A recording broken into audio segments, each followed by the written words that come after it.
Okay, we're recording now. So, Addy, thank you for coming onto the channel. We're doing the Saturday morning chat. Yes, sir. Thanks for having me, Doc. Yeah, no problem. So hopefully everything's okay in your neck of the woods. Yeah, I just got I didn't sleep last night actually, but I slept pretty late yesterday, so it's kind of working out. Going to my grandparents later today. I just got back from a walk. I did a walk and talk a little bit, just talking about the Titanic and the pandemic and kind of the similarities I see between those two historical events, which, well, the one isn't really an historical event yet because we're still living in it, but uh, and I saw a deer too, actually. Really? Yeah, Did you shoot it? Did you shoot it?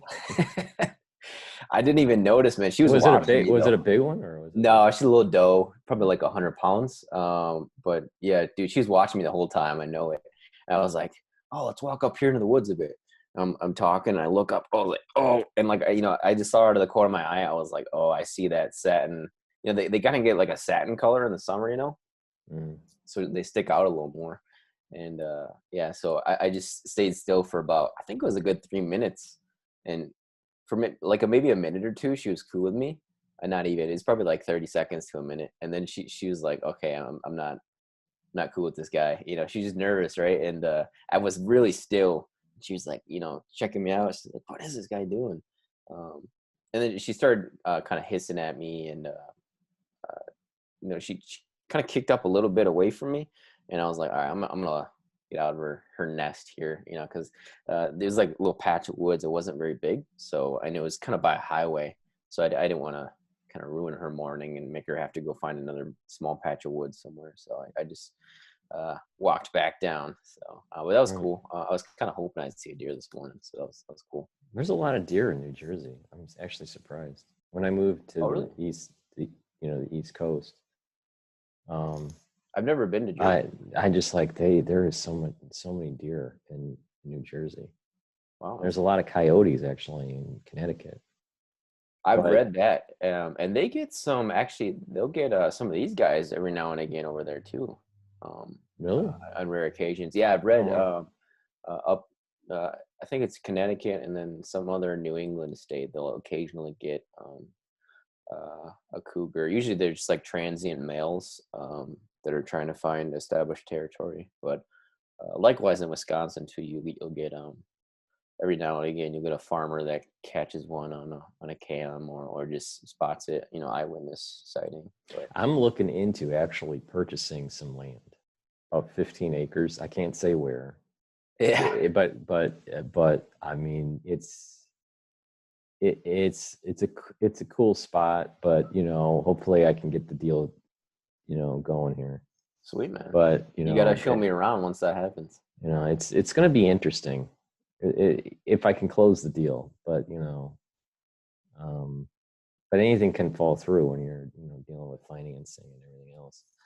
But so what I'd like to do is, before we start talking about the current events, you know, because I have the storefront, you know, selling different products. I want, because I have a special going on,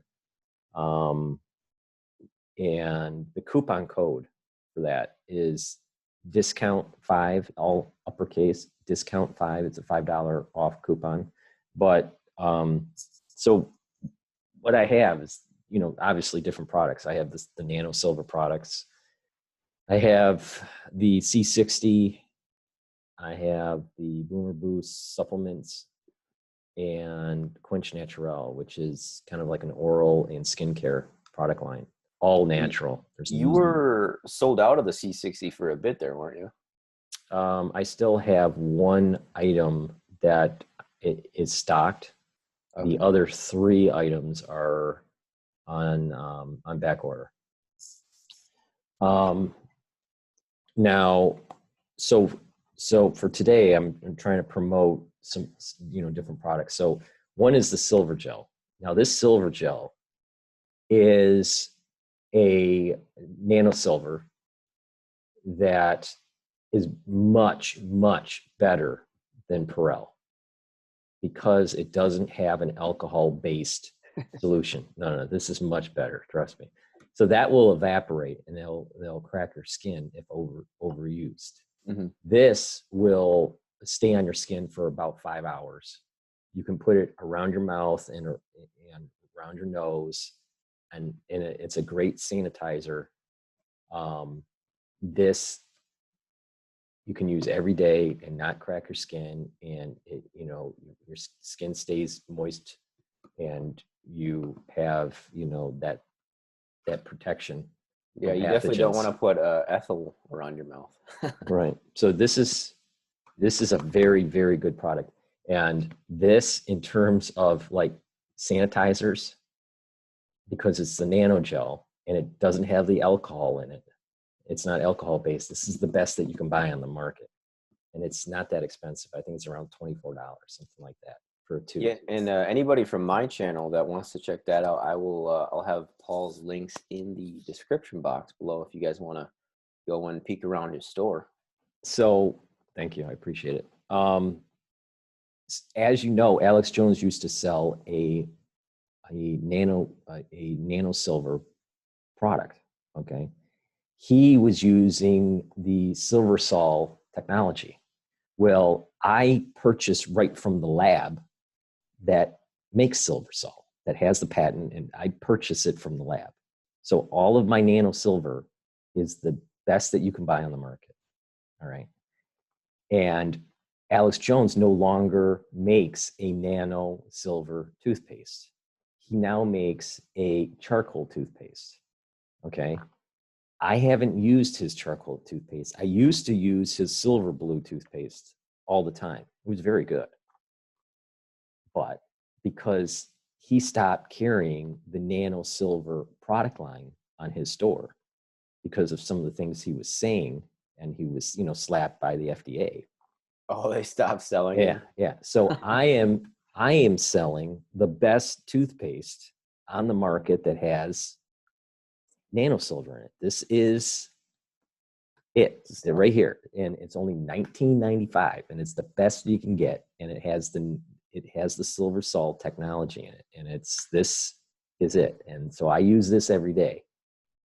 This is better than the charcoal toothpaste that Alex Jones is selling under the brand Dr. Jones, because his father is a dentist.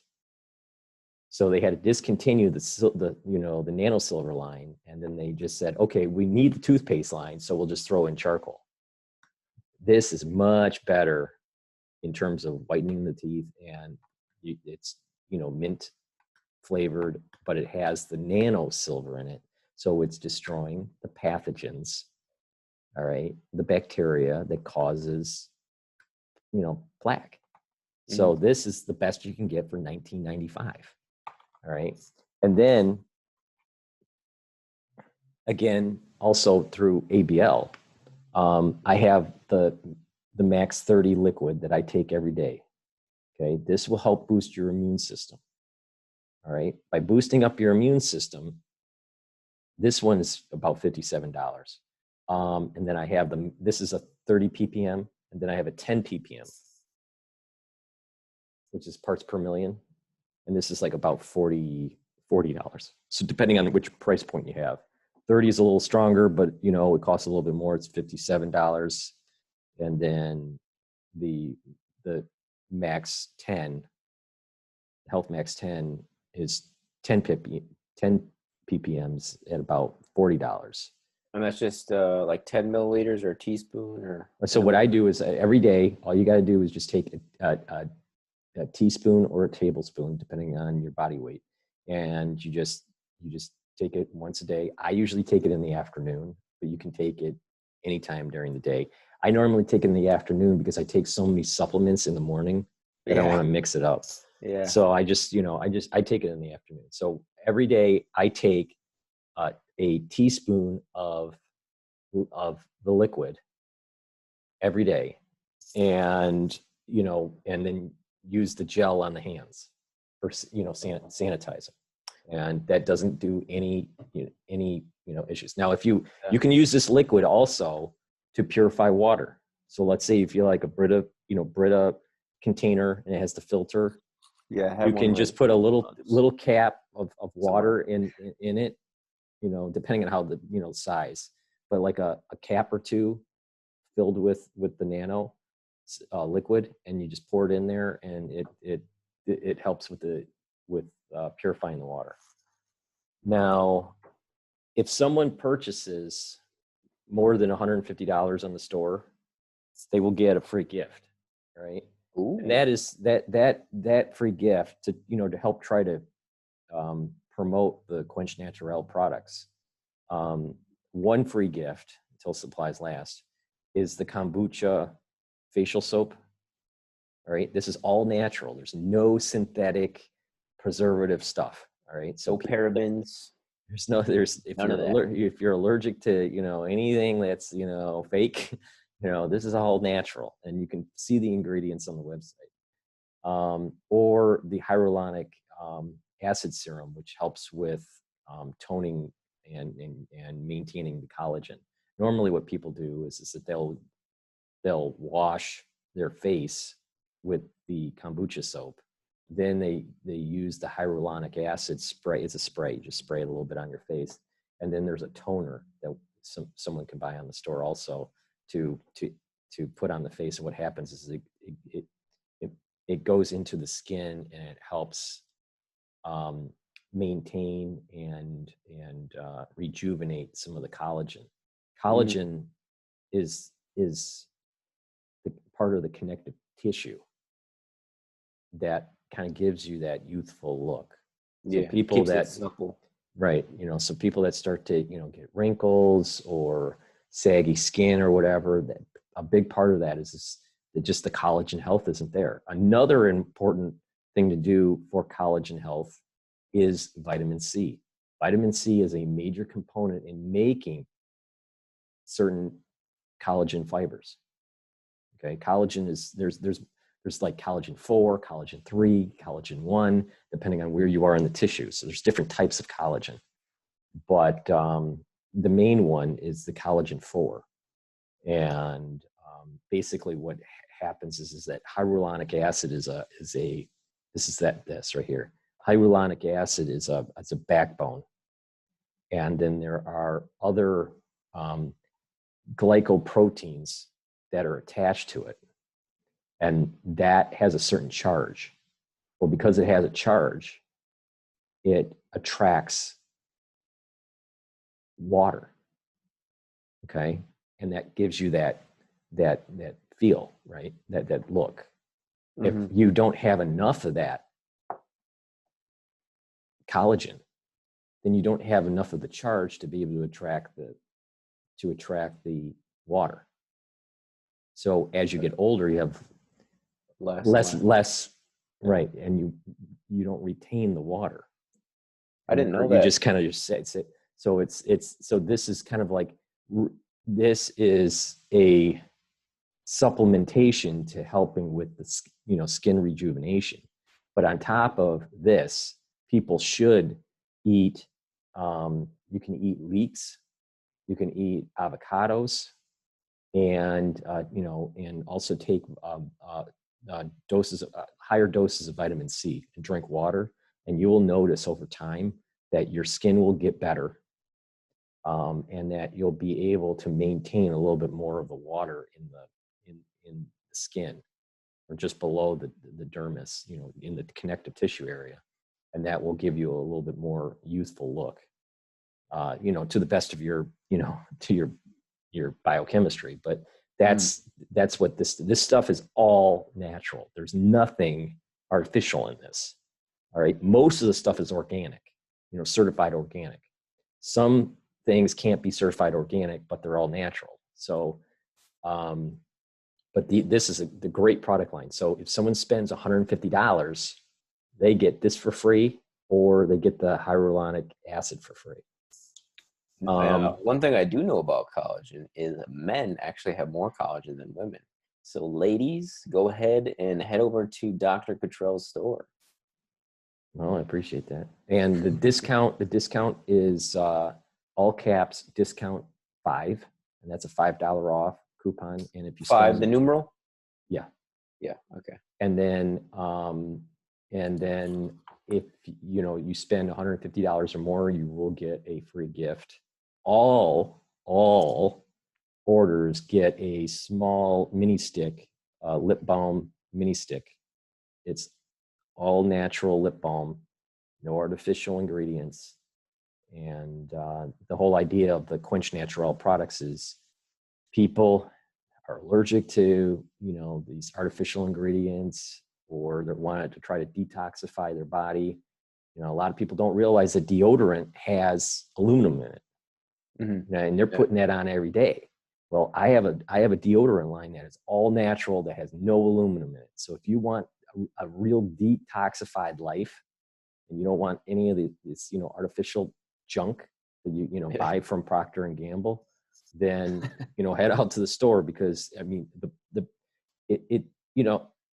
buy a bar of deodorant may be a little bit more expensive than what you would normally get at the store, at let's say Walgreens or whatever. But the thing is it's all natural. It's not that synthetic junk, and you're not going to have the aluminum buildup over time. And you'll notice that the main theme here is boosting up your immune system.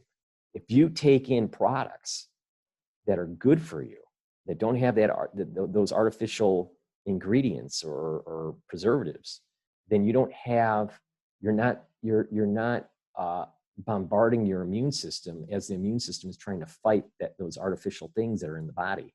So by detoxifying and using natural ingredients, then what happens is your body's health over time gets better and better and better.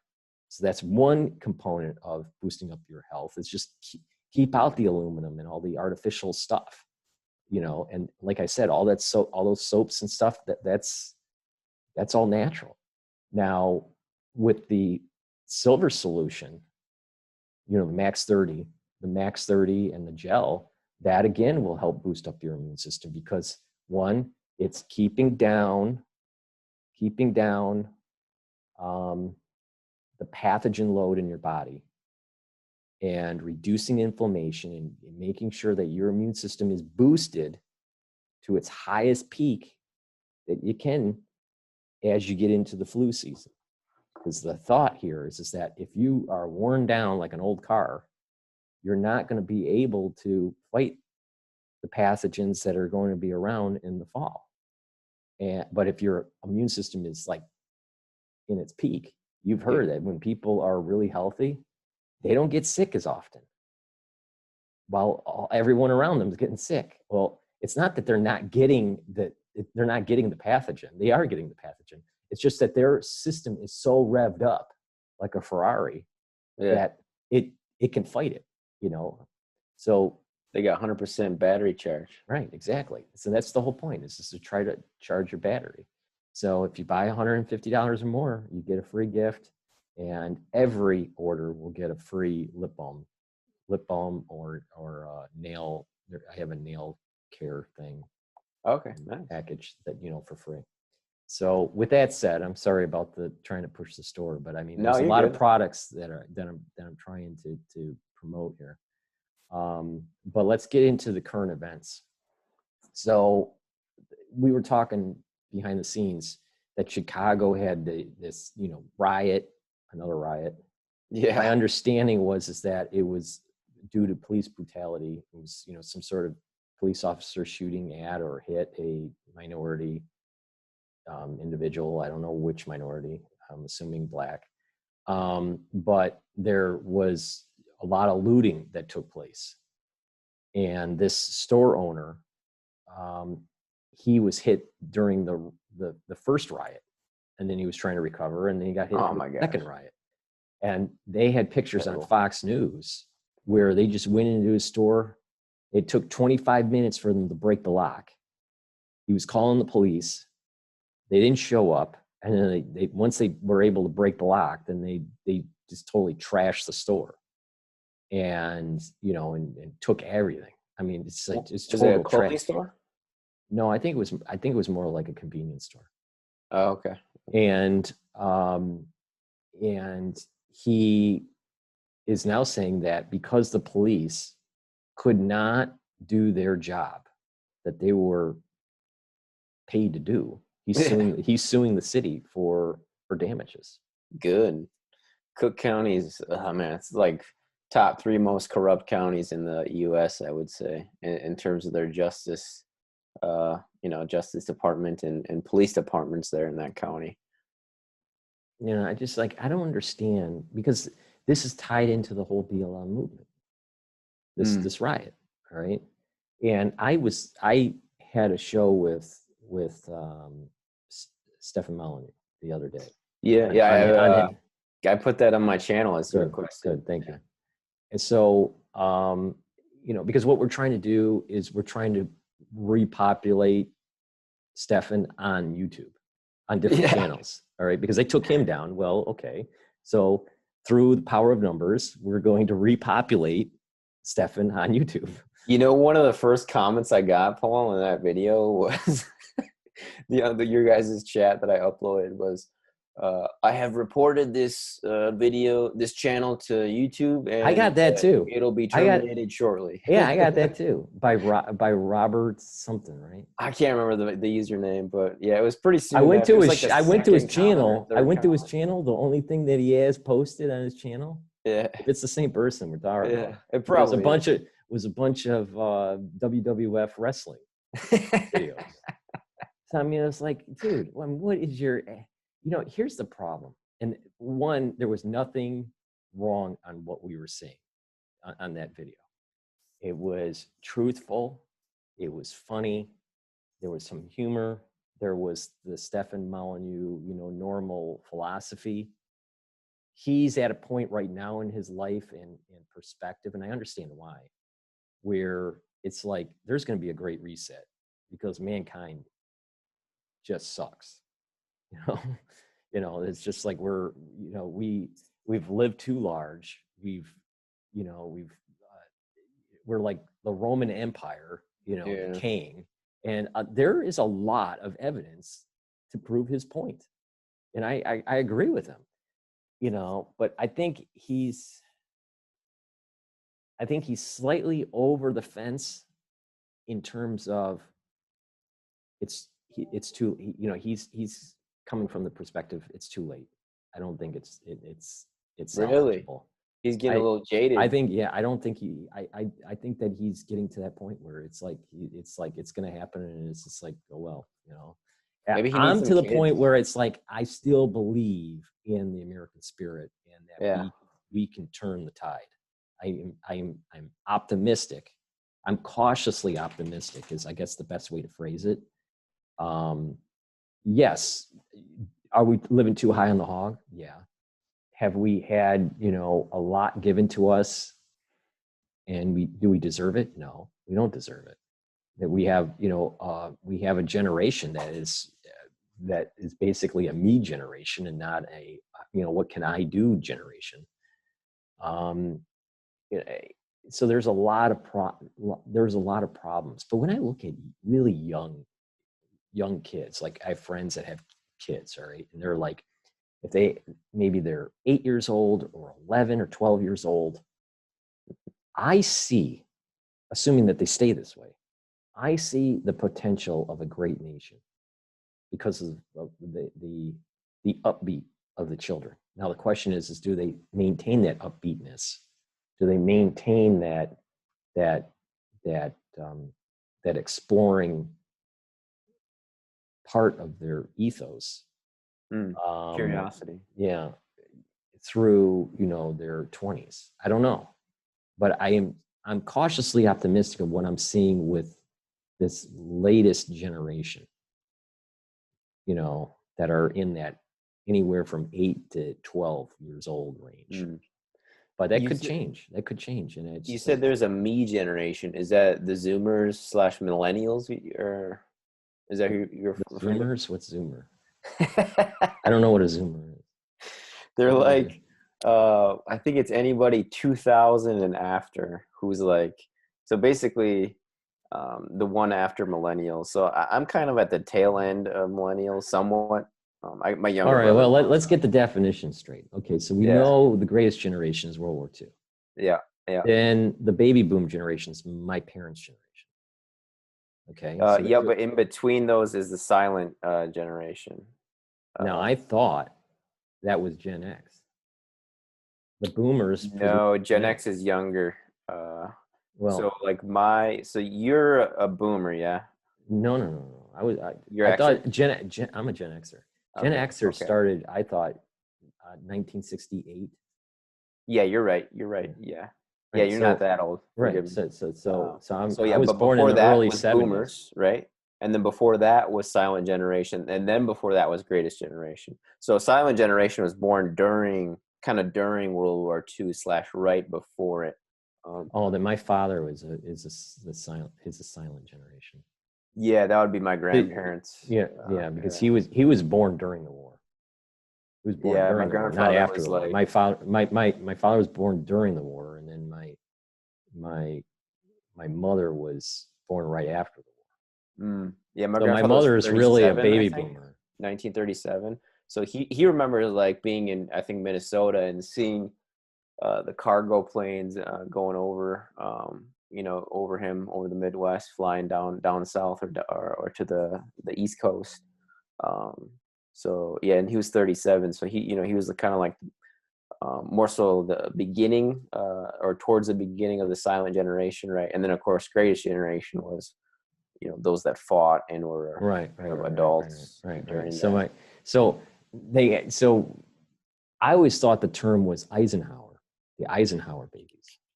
Oh, So because that was when Eisenhower was general. mm-hmm. So there was a period of time where there were kids during the war, Yeah, or pretty just slightly small before. demographic. Yeah, no, Comparatively. right. So my father falls in that category. I Mm. always just throw him in the boomer category, but technically Yeah, he's yeah. People kind of do he was that. slightly before the boomers by only 3 years. So, but then the Gen Xers, come. Now I thought this about 68 was the split between boomer and Xer.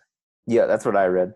Okay, Yeah. so and then from there, then you had the Y generation. Yeah, I thought the I Y always forget that one. generation, I thought the Y generation was like somewhere in the 80s. They were born. Yeah, Like that's the one I know 82, the 84, least something like is the that. Y generation. Yeah. And then after that, maybe it's late 80s. It must be like every generation is like 20 years. So it was 68. Yeah, well that's about right. About 80, yeah, 68 to 80, uh, 88. Yeah. And then from there was the the Z generation. Okay, now Yep. this gets they changed the term Yeah. because the Z generation is before millennial, right? So Yeah. it's like the premillennial generation, and then you have the millennial generation. Now the Yep. millennial generation would be 2000 to 2020. So anyone that's No, born, those are Zoomers. Those are Zoomers. So millennial is I don't know when it starts exactly, but it goes up to I want to say just the 90s basically is like if you're a 90s baby, you're a millennial. But like for example, well, my why would you call sister, them a millennial if they were born before the millennium? I don't know. I don't pick the names, bro. So I they don't get it made either. so they made Z generation millennial generation. uh they call them Zoomers or Generation Z. They're like the Yeah, the Zoom. Yeah, young Z. Yeah. ones right now. Like they're all 18 and 19 and 20. Like I got some cousins there. My sister she was born in 2000, so she's technically a Zoomer. But like my brothers and I, we're all millennials because we're all 90s Right. babies. Right. Right. So that's No, that's I, kind of I why I actually. always thought that the millennials were they were I always thought they were ones that were born after the millennial. No, those are too young to be millennials. Yeah, Okay, because so all right. like even like people who are 30 now are considered millennials. I think the cutoff is like 30 or 31, 32, somewhere in there. I didn't know that. Uh, So I guess so kids that are like anywhere from 8 to 12 years old, they're they don't have Zoomers. a name yet, I don't They don't think. have a name yet. Yeah, Well, I that's after Zoomers, whatever. yeah, I don't know I'm what I'm a little the. bit more optimistic with them because normally the children that don't have that aren't brought up in wealth, they usually tend to be hardworking and they find a way to be successful. It's the generation that was it was handed to them where they get lazy. So, Yeah, I want to push back on that, Paul, a little bit, because I've talked to this guy Ryan Dawson about this, and uh, he's in his 40s. He hasn't told me his age exactly, but so he's like he's an Xer like you, yeah. I think a bit younger, but he actually takes the view that he actually has a bit of I don't want to say pity, but like he kind of like sympathizes a bit with the millennials and the young people because of the fact that he sees in a lot of young people uh, a disbelief in work, effort, hard work, and reward because of several reasons. One, and I saw this stat actually this morning when I was doing a broadcast.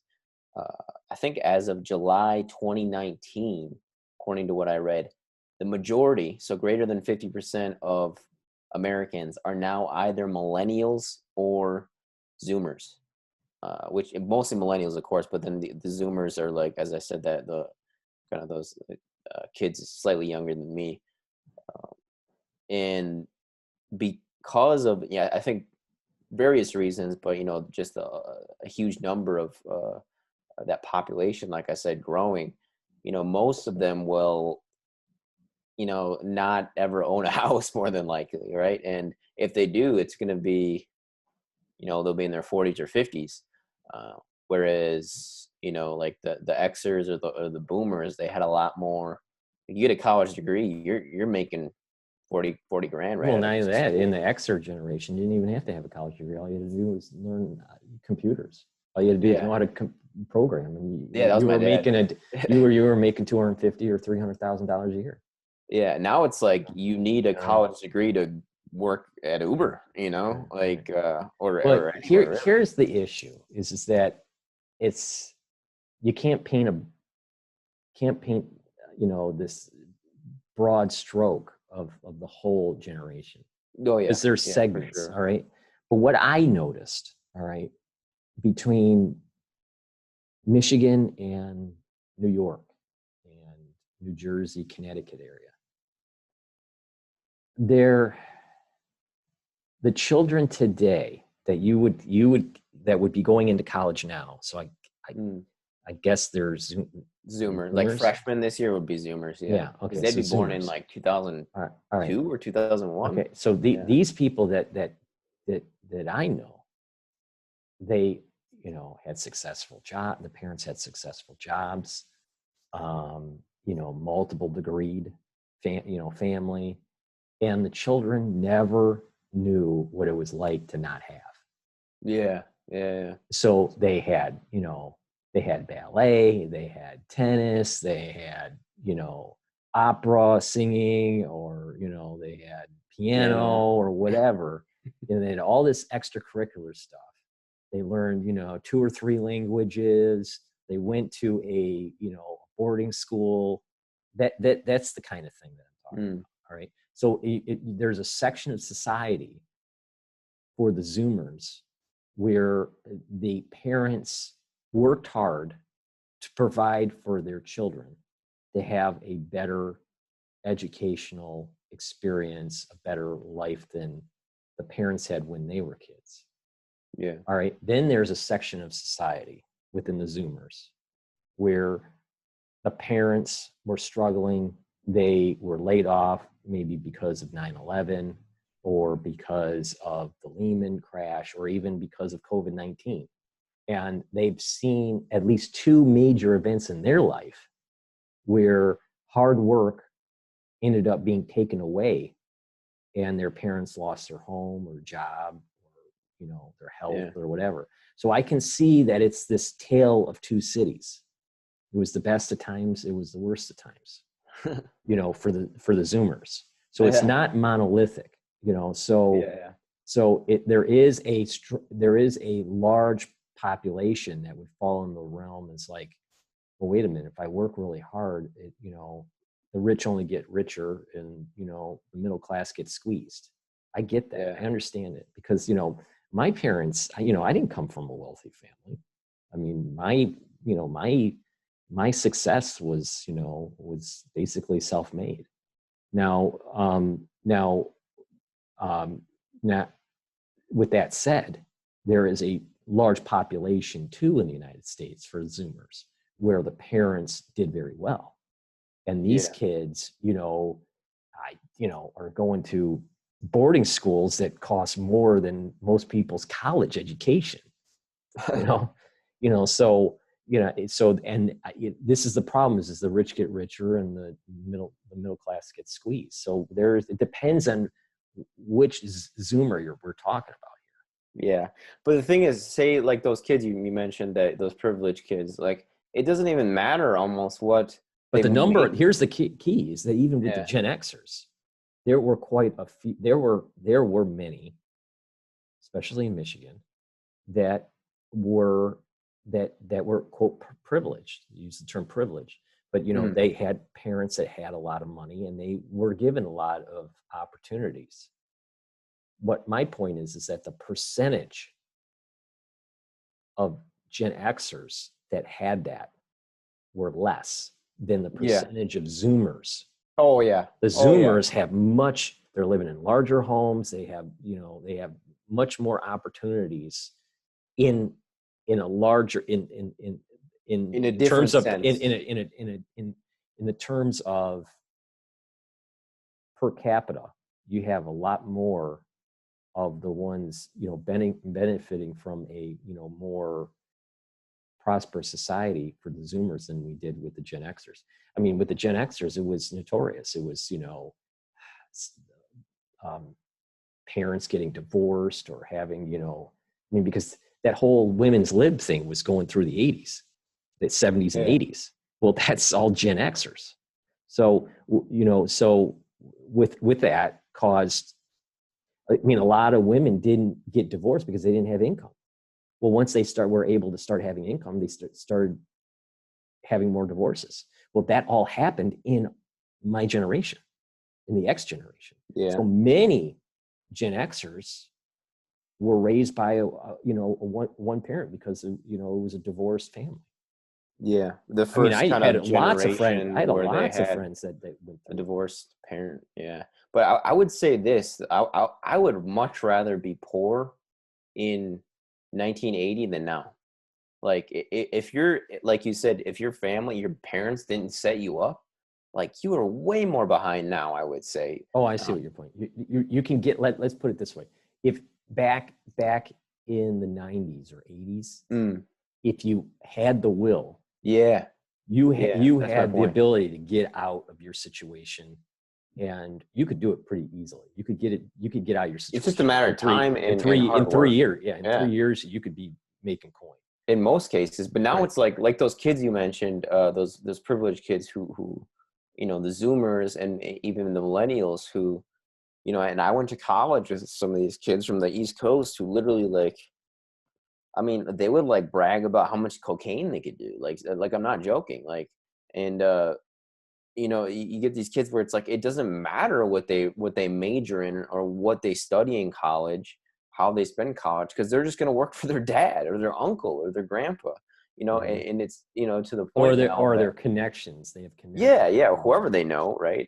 Whereas like if you're a poor kid or you're lower middle class and you don't get into Yale and you don't get into Harvard, like you got a lot of work cut out for you. Mhm. Whereas in the olden days, it's like in the olden days, like I said, that time period, uh, Well, as long even as the you get whole into a college, you're even gonna be fine. And like say you are like your parents, for example, if they buy a house back in the 70s, that house is worth millions now potentially.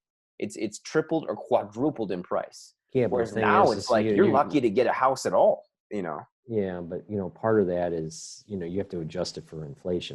If you assume an inflation rate of anywhere from 3 to 5%, a home that, let's say, homes back then were like selling anywhere from a ranch style home in a nice neighborhood that was 1,200 square feet was selling for anywhere from $70,000 to $80,000. All right, and this is not in farm country. This was in in a populated suburban area with good schools. So that's like early 80s, mid 80s. Now you fast forward that through the 90s, and you're talking of quadrupling the price. Oh yeah, those houses now are worth $400,000, $500,000 or more. Right. More. So right. So but you have to subtract that inflation. And then that's the true.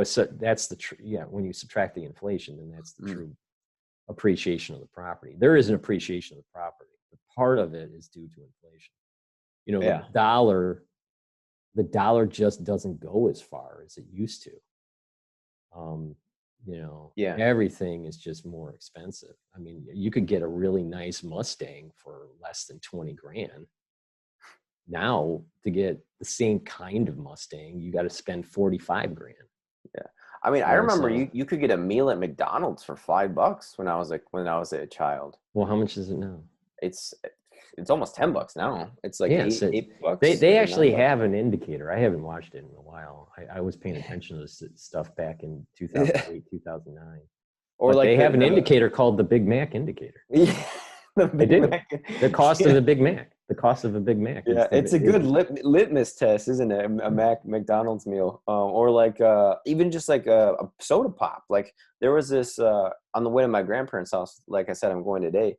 There's a small town right nearby, and we would stop there on the way when I was a kid. You get a Fanta for $1.25, and now it's I want to say 75 cents or $1. I can't remember.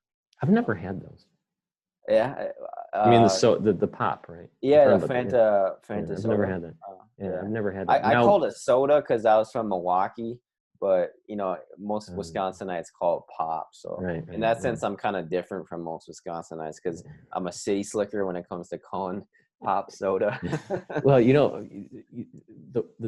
I don't drink pop anymore because of the problem. Yeah, I don't. Heart problem, that my brother had. Yeah, I heard you. Really, in your chat with Stefan. Yeah, you were talking about that. So, but when I was a kid, I loved Verner's. I don't know what is it. Verner's is a ginger ale. It was made in Michigan. Okay, I don't know it. I'm afraid to say. Really, and then there is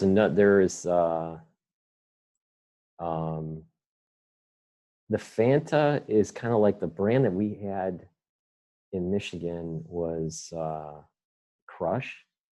Oh, okay. Orange. It was an orange. Yeah. It was an orange flavor kind of thing. But it was Faygo. Faygo was the brand.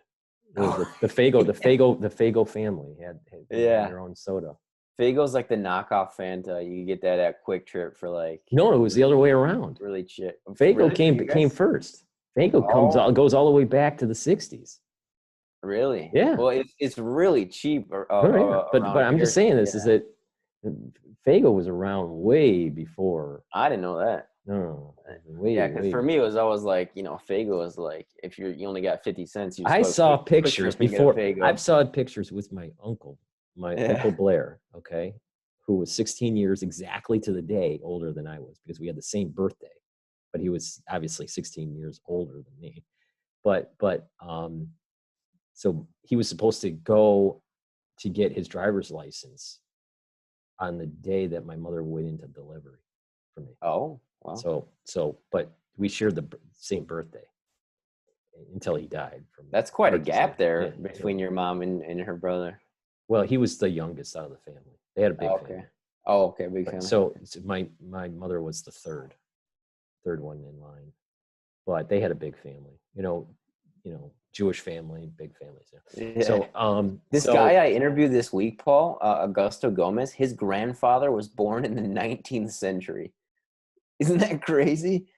He was the youngest of a bunch of, I don't know how many siblings he had, but his father was born in, what was it, 1935, 1930s, somewhere in there, and his grandfather was like 1895. Wow. I was like, dude, that's insane. It's like President Tyler right there almost. That's cool. That's cool. You heard about that? President Tyler's grandson is still alive. He's got, I think, 2 grandsons still alive, or one. Yeah. Isn't that crazy? Yeah, because I think he had his last kid when he was 70, and then his son had his last kid when he was in his 70s. So yeah, President Tyler's grandson is still alive thanks to that. So I'm gonna try to do that. You know, have maybe on my last kid when I'm like in my 80s, and then Well, that's what Larry King did. You know, Larry King started popping out kids when he was in his 70s. Really, I didn't know. Oh yeah, he remarried. I mean, he was divorced like 5 times, 6 times. I think they just got divorced.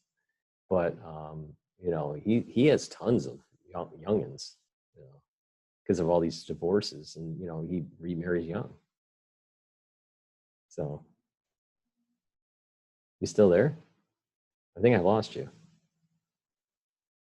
Hello? You there? Okay.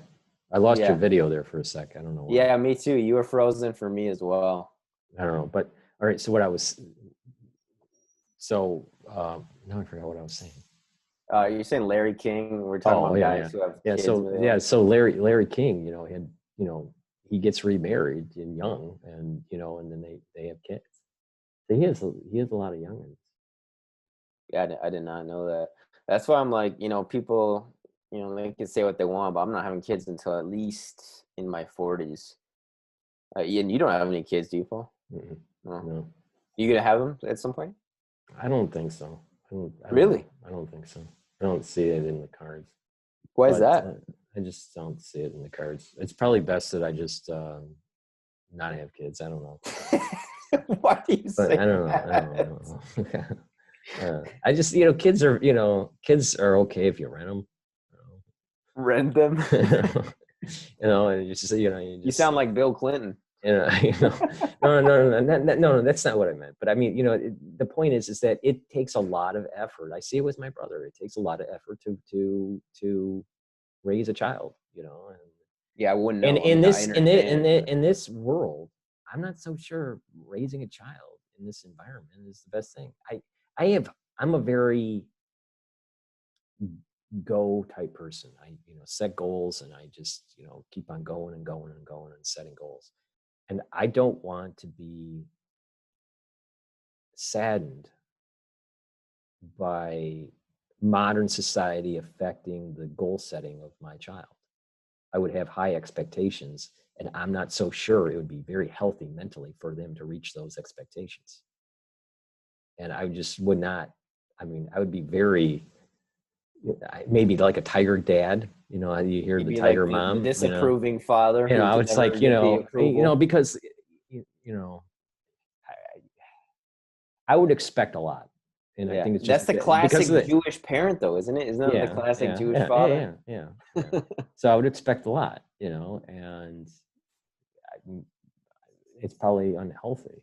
And I would be very upset if the child did not reach those goals, and, you know, and go down, you know, a path of, you know, of self-destruction that a lot of children, you know, do in today's age.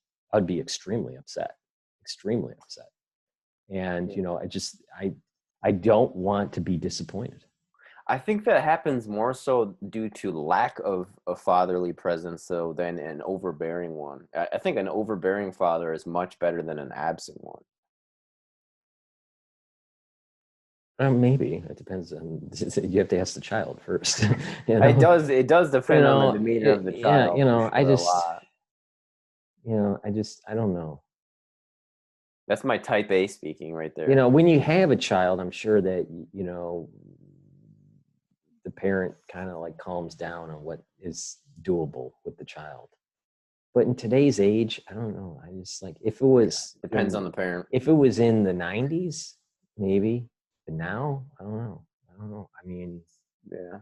I don't think if I had a kid today, hypothetically, I don't think I would raise them in the United States.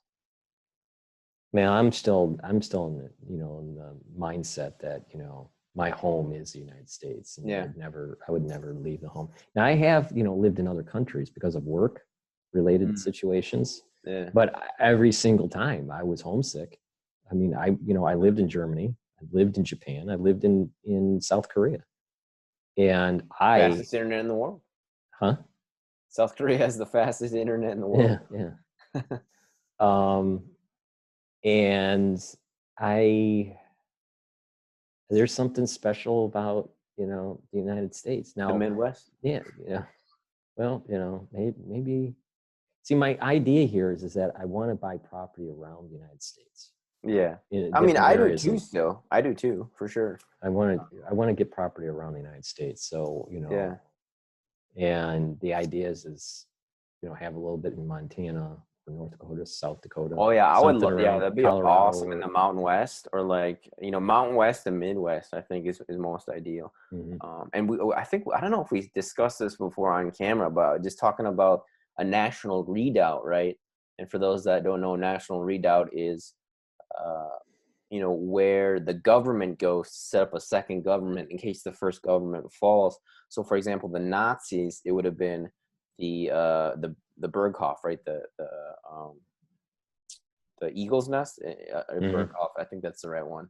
I might be confusing that with the Wolf's Den, but there's the Eagle's Nest right up in the Alps. I think it was Bavarian Alps, which they never got to because Hitler just decided to stay in Berlin and go down with the curtain falling, I guess. But for maybe a redoubt for your own family, what I would choose would be either the Midwest or the Mountain West.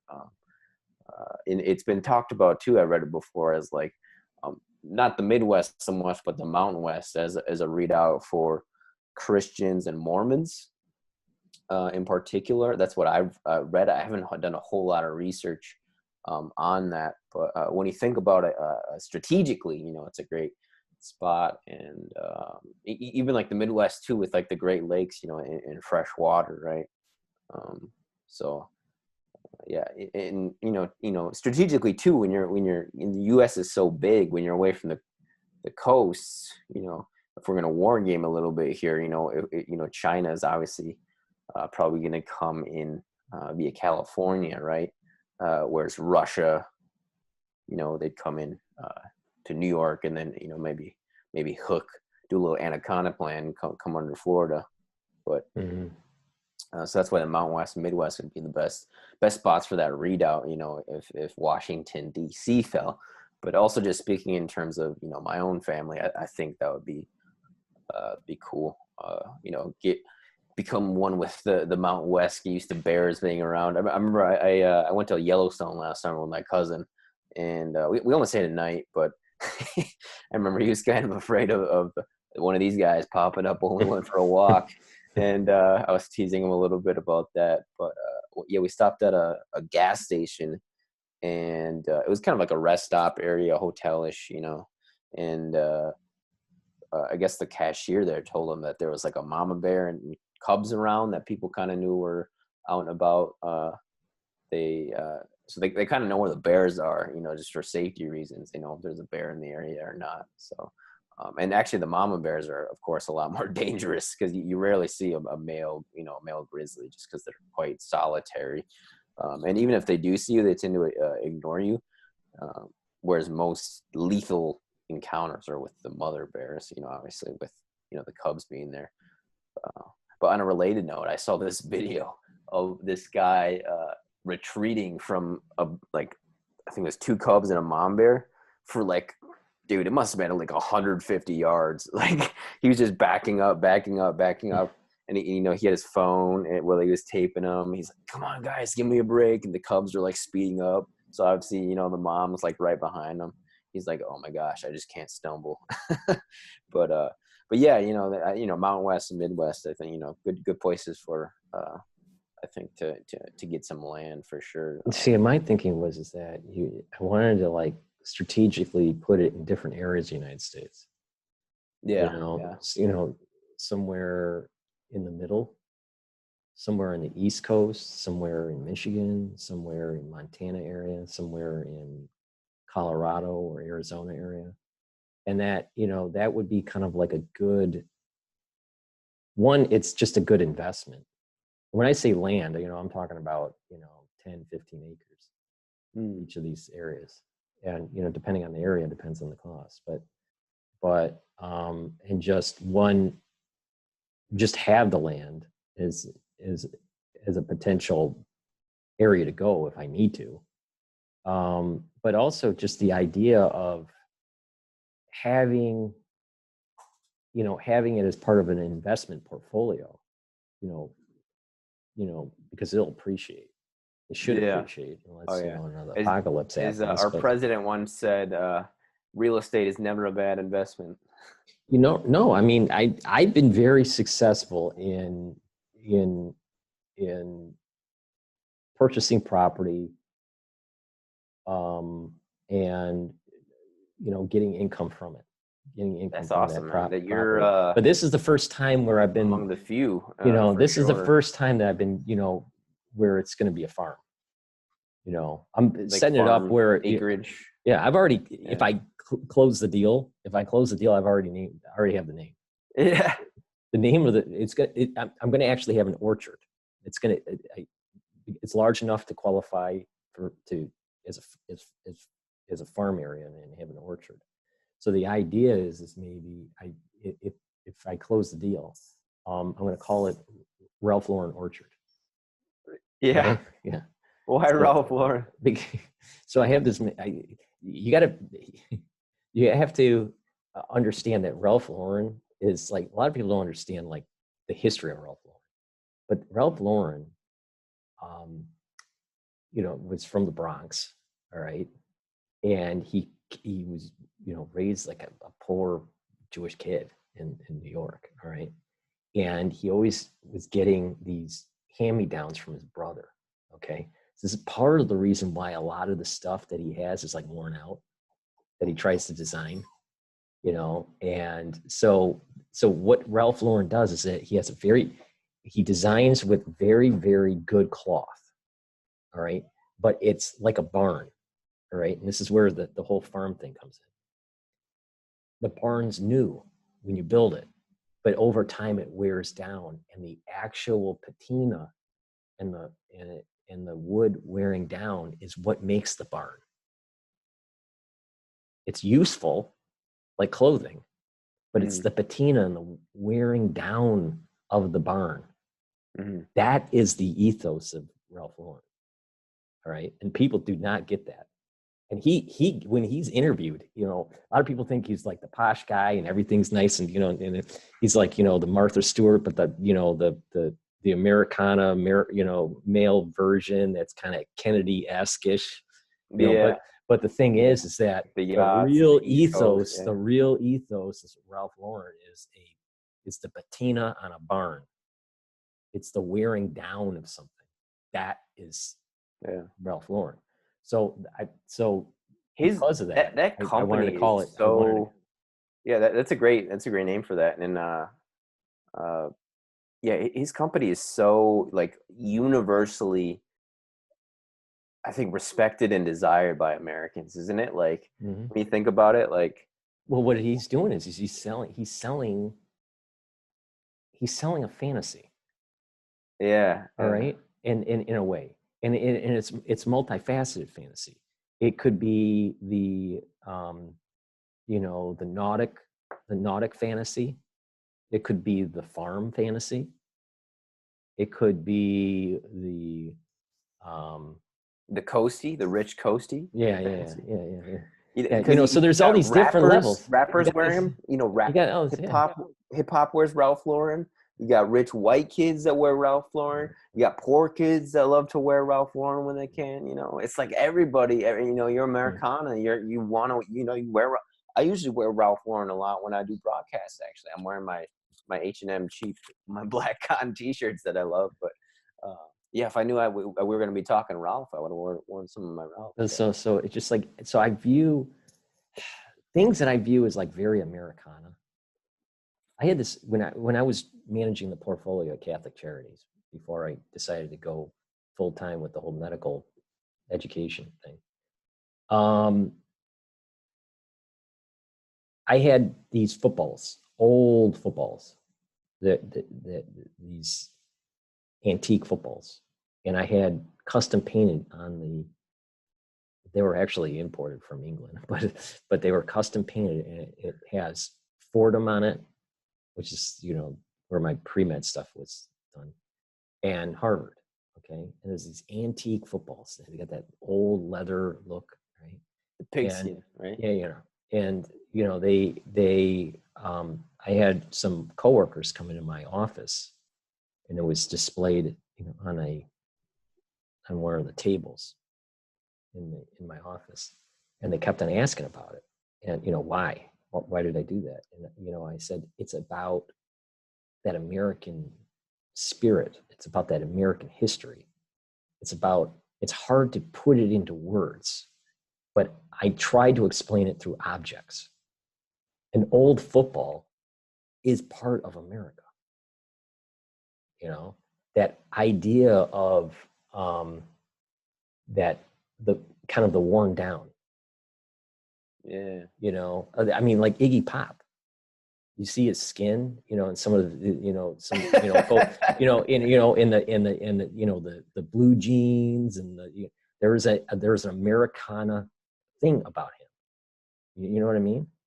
So, there's well, not really, to be honest. That's a little more the X. Well, he's from Detroit. Okay. He's from the Detroit area. I know who he is. He's rock and roll. Yeah.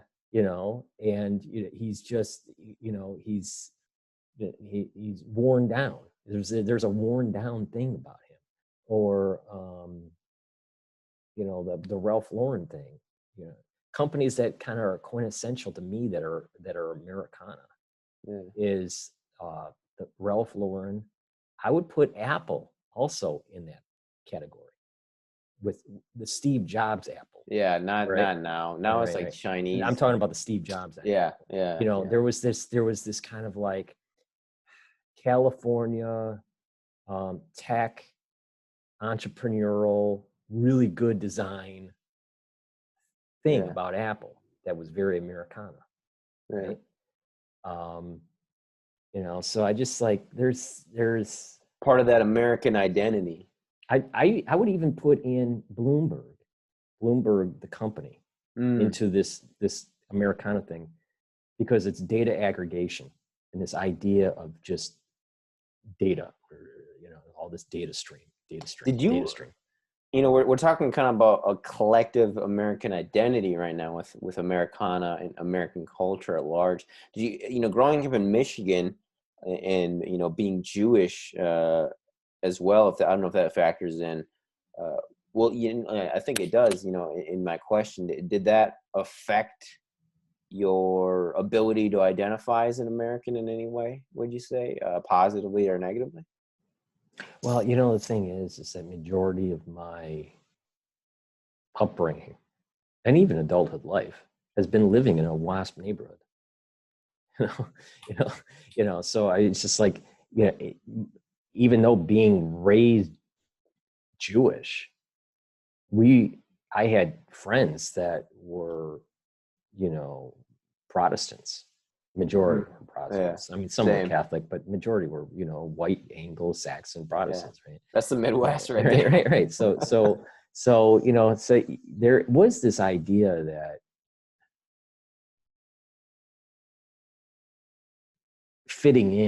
trying to fit in because you're Jewish. All right. And Ralph Lauren talks about this, it's like he felt that he, was kind of ostracized because he was Jewish, So I think every Jew in the United States has that sense of being like not fully fit, not fully feeling accepted because of the anti-Semitism. So that's one real issue.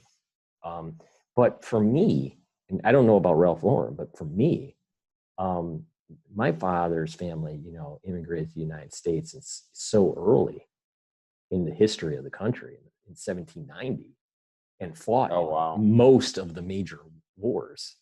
That is really early. So I have a lot of like real history. I mean, going all the way back to, the administration. One sec, Paul. I gotta fix this light. It's bothering me.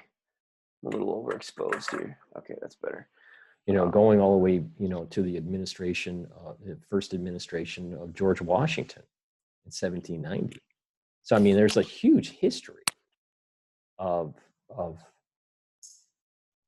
participating in that American experience.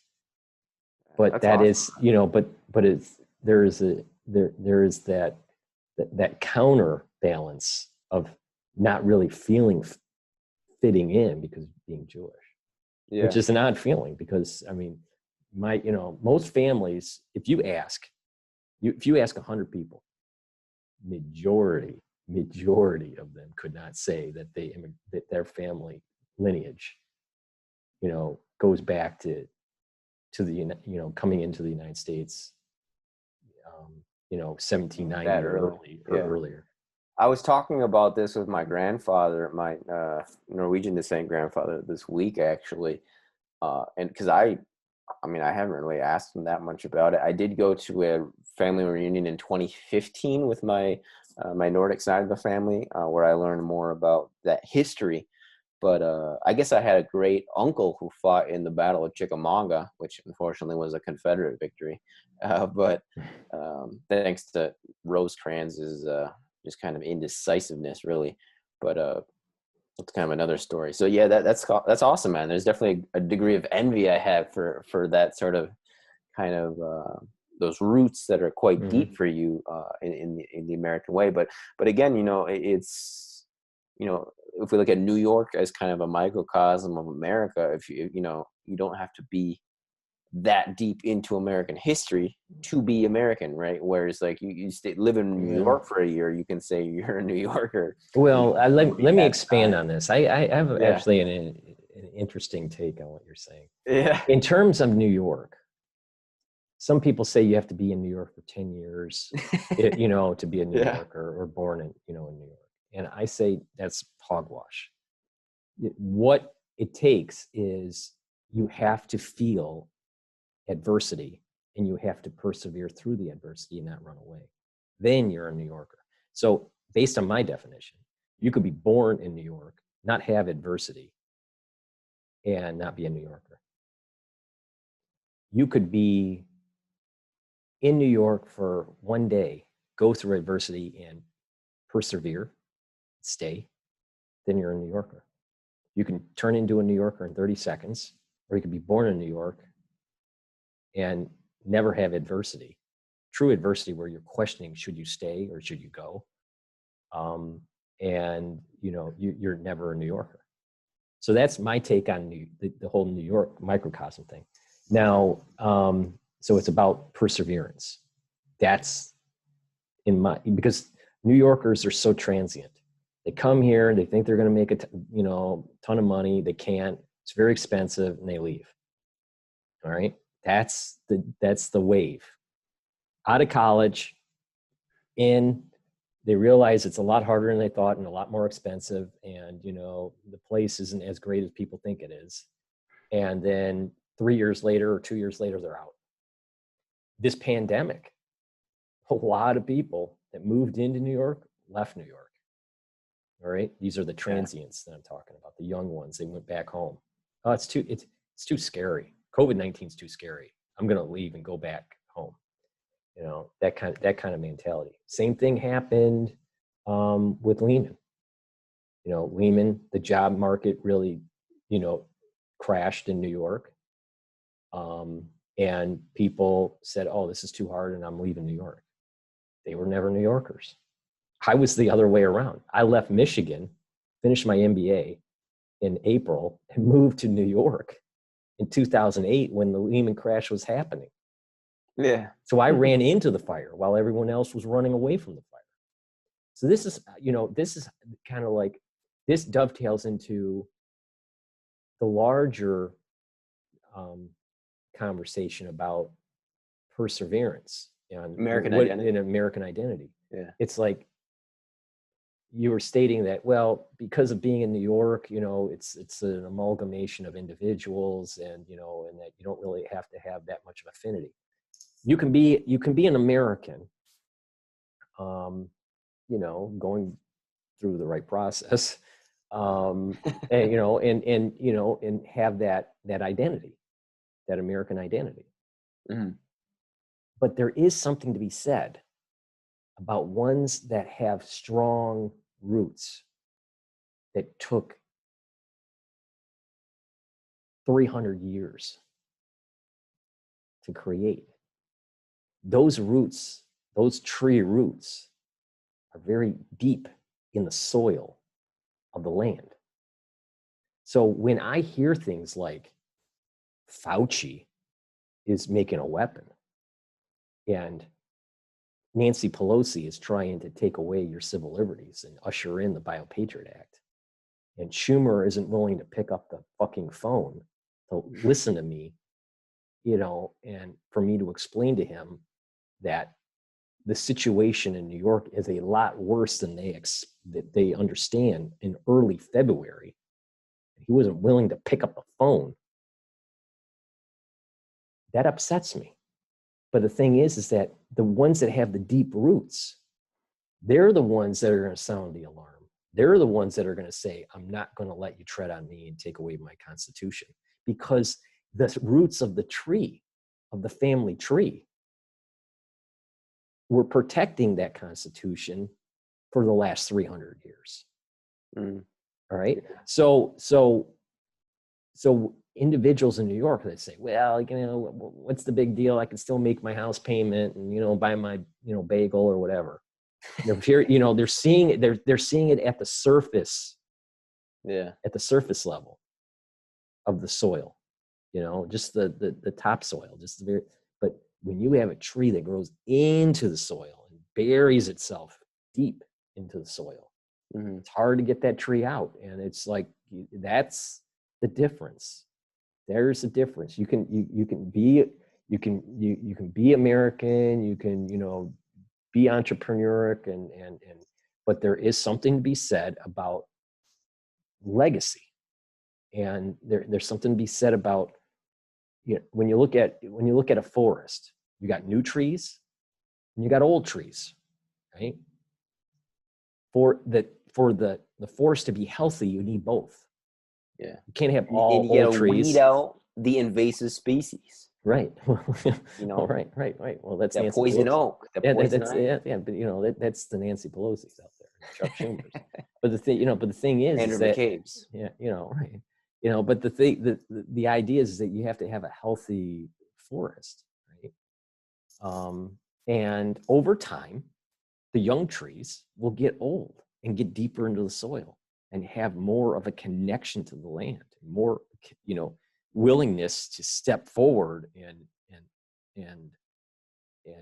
have that energy to say no. This is part of the reason why I'm so adamant and I have so much energy about what I'm doing. It's just like, we cannot let our Constitution fall. I didn't sleep. And people don't get, people don't get it. I didn't sleep last night. I was trying to fall asleep, and I saw this video of, somewhat ironically, maybe not, considering our revolutionary history, is a British guy actually, growing some cojones, it sounds like, and speaking out. And he was actually a 35, 36-year-old, and he was saying he'd been quiet this whole time, businessman, in finance or something. And he was saying that, it was because of, he was thinking about in the future, he wants to have children. And he saw, I think it was in Scotland or somewhere, a photo of children in like boxes or cubes. And I saw a photo too, where like they got them all 6 feet apart, in radiuses in each way. I'm like, dude, that's not right, man. Children got to be socialized normally, and that's really unhealthy on several levels. So I guess that was the impetus for him to speak out. And I saw that, and I was like, man, I can't go to sleep right now. And I made my video, and I was just talking about the Titanic and how those 2 hours and 40 minutes from the, when the iceberg hit and to when it foundered, that ship, it was the apex of human achievement architecturally at the moment, especially in, the maritime sphere. And it was no match for Mother Nature, right? And we're kind of seeing that, somewhat on the same level here with the pandemic, more so at the beginning of the pandemic, right, when the virus was a lot more lethal. But you see every part of the human condition in those 2 hours and 40 minutes of the Titanic there, right? The best of humans and the worst of humans, and I think you're seeing that now as well. And one point that I was making was, you had these people in denial on the Titanic. who just were like, this ship can't sink, this country can't, Constitution won't burn, and that's kind of the parallel I was making. And I was like, man, people gotta wake up. You gotta shake them, be like, yo, this ship is sinking right now. Well, We hit the iceberg. here's the problem is that one, they didn't fight for it. They didn't fight. Most of the people that are not paying attention, they haven't served the military. And, it falls in line with that idea, that conversation we were talking about earlier, in the conversation I had with Stefan, is that you have a large section of society where it's just given to them. And when you are just given something, you don't understand the significance of it. You don't appreciate the specialness of it. Yeah. Yeah. Right. So this is a big part of it. This is where we need the generation to get hardened. They've been softened, and they're not willing. They're not willing to sacrifice. I keep on stating that I think one of the best speeches ever from a president was from JFK. It's not the only one, but it's one of the best ones. And that is, ask not what the country can do for you, but what you can do for your country. Yeah. And, this is exactly the type of spirit that the old trees have, because we realize that the forest wouldn't be around if it wasn't for those individuals thinking that way. Yeah, that fought in the Battle of Chickamauga or the Revolutionary War, those battles that your ancestors fought.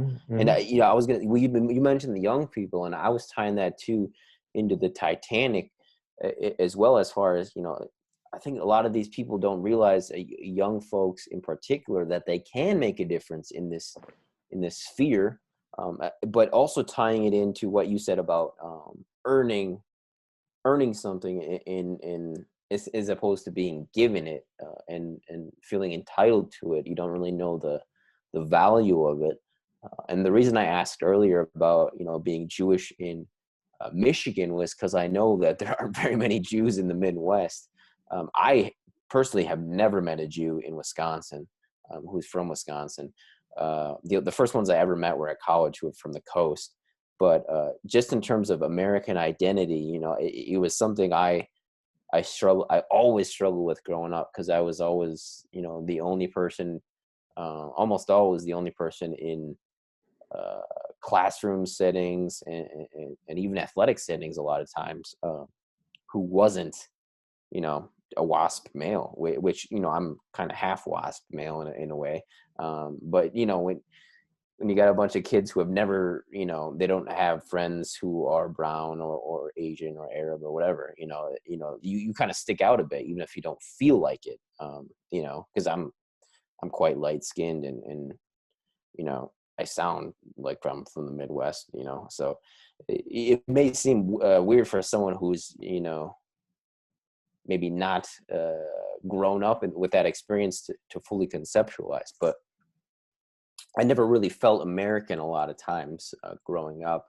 And it almost wasn't until I traveled to, a dozen countries or so and met all these different people from around the world, and then came back home and kind of came back to my home in the Midwest in Wisconsin, that I felt more American, and I felt like a true American, combined with studying my own history, and this pandemic too, and realizing how great this country is, right? How this is the greatest country that has ever existed. And going to a place like Uzbekistan, and they think you're Tom Cruise just because you're American, right? They just think you're the coolest guy in the world. And then you go to England and they just think you're shit because you're American, right? It's like, so you get all these different perspectives, right? From different, experiences, and talking to different people across the world. And, I come back and all those kids who, said I wasn't American, they've never even fucking left the state. And I'm like, you have nothing to compare it to. You feel entitled to be an American because you don't know what it's like to talk to a poor Uzbekistan boy who's buying you dinner because he wants you to feel, he wants to show that hospitality for you, Right. and until you have those experiences, I think you can't fully appreciate uh, this liberty and this freedom that the Constitution um, should be giving us. But So people like you and currently I under that attack. that will fall into a minority category, because of either ethnicity or religious affiliation. Um, w- w- the United States is not monolithic, but at times we have the perception that it is. All right. So at times, and you're explaining it and what I experienced in Michigan. At times the perception is it's a WASP country, but it's not. It's just the perception. And you, as you said, if you go to another country like Japan or China, that's really monolithic. Yeah. That's where you're Those are really ethno-states, more right, or right. less, especially Japan. And when you come back, and then you can re-gauge your opinions or your perceptions, and then you start realizing, well, wait a minute, it is a land of immigrants because of just the way the nation populated itself. Yes, it was the Protestants that started it, but the country is not monolithic. And we, in the whole American experience, and the American journey, involves many different people. Now, what happens is that kind of like the liberal side of individuals will state, well, because the United States is a land of immigrants, just open up the floodgates, and it's let America be the smorgasbord for the world. Well, there's a lot of problems doing that. One is that everyone that I've ever known overseas wanted to come to the United States. They all want to come here. Yeah. All right. So that's one thing. The whole world, we can't house 9 billion people in the United States. Right? So that's one problem. All right. The other is that opening up the floodgates is a new world order play, because what they want is they don't want countries to control their currency. And we're already having problems with that, with, losing the hegemonic power of the petrodollars. So they want us to not control our currency, and they have a one world currency or a basket of currencies that are not controlled by an individual nation. They don't want borders, because that will allow for free flow of labor and just free flow of goods and labor. And you just do that for a couple generations, and the young ones will just say it was always like that. So why do we need to have borders? See what it's not realizing that it's the boiling frog theory, that eventually you're going to lose nationhood. So it's a question of, do you want nationhood or do you not want nationhood? Nationhood is very American. That's a very American concept, where we do not want to be under any other authority other than ourselves. Representation. It's a representative government. We have a constitutional republic. We have a constitution, and we vote in representatives to do work, not to erode the Constitution, not to we're not subject to monarchs. Right. And so when you do the one world order play, or the new world order play, that is very reminiscent to me of a monarchy. That is very reminiscent of me of a technocracy. That's a very reminiscent to me of the idea of you don't have equal representation. Yeah. If so they, and the rich, the mega wealthy, will make a ton of money in control and power if we allow for a one world government. What's preventing it from happening is the oaks in the forest, the deep roots that are saying, well, wait a minute here. We have something called the Constitution, and you're trying to burn it. And that's why I keep on saying that these riots with George Floyd and other police brutality, yes, it does happen. But where are the riots in the street for the 166,000 lives lost from COVID-19 because of a rogue Defense Department program? No one is rioting out there saying, Fauci, why do you have patents on very important areas of the genome for coronaviruses and HIV? And it so happens that there's a lot of HIV homology in this virus. And it so happens that it was bioengineered. And it so happens that he funded the gain of function out of his department at Wuhan. Where are the protests stating that, hey, you took my job away, you destroyed my business, you took my family member's life because you were doing things that are against humanity? It's a crime against humanity. That's the type of protests that we need to see. We need to see people out there stating, I do not want decashing.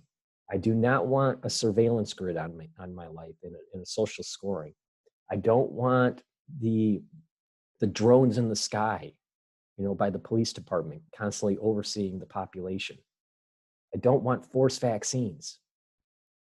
We don't want qualified immunity for police officers. They're never going to change their behavior if they're immune, Right. Well, here's the best way to handle the police officers is say you don't get a guaranteed pension. You put in you'll get a little bump in your salary, but you're going to have to manage your own savings by investing like everybody else. That is through a 401k. Yeah. And that the pension days are over.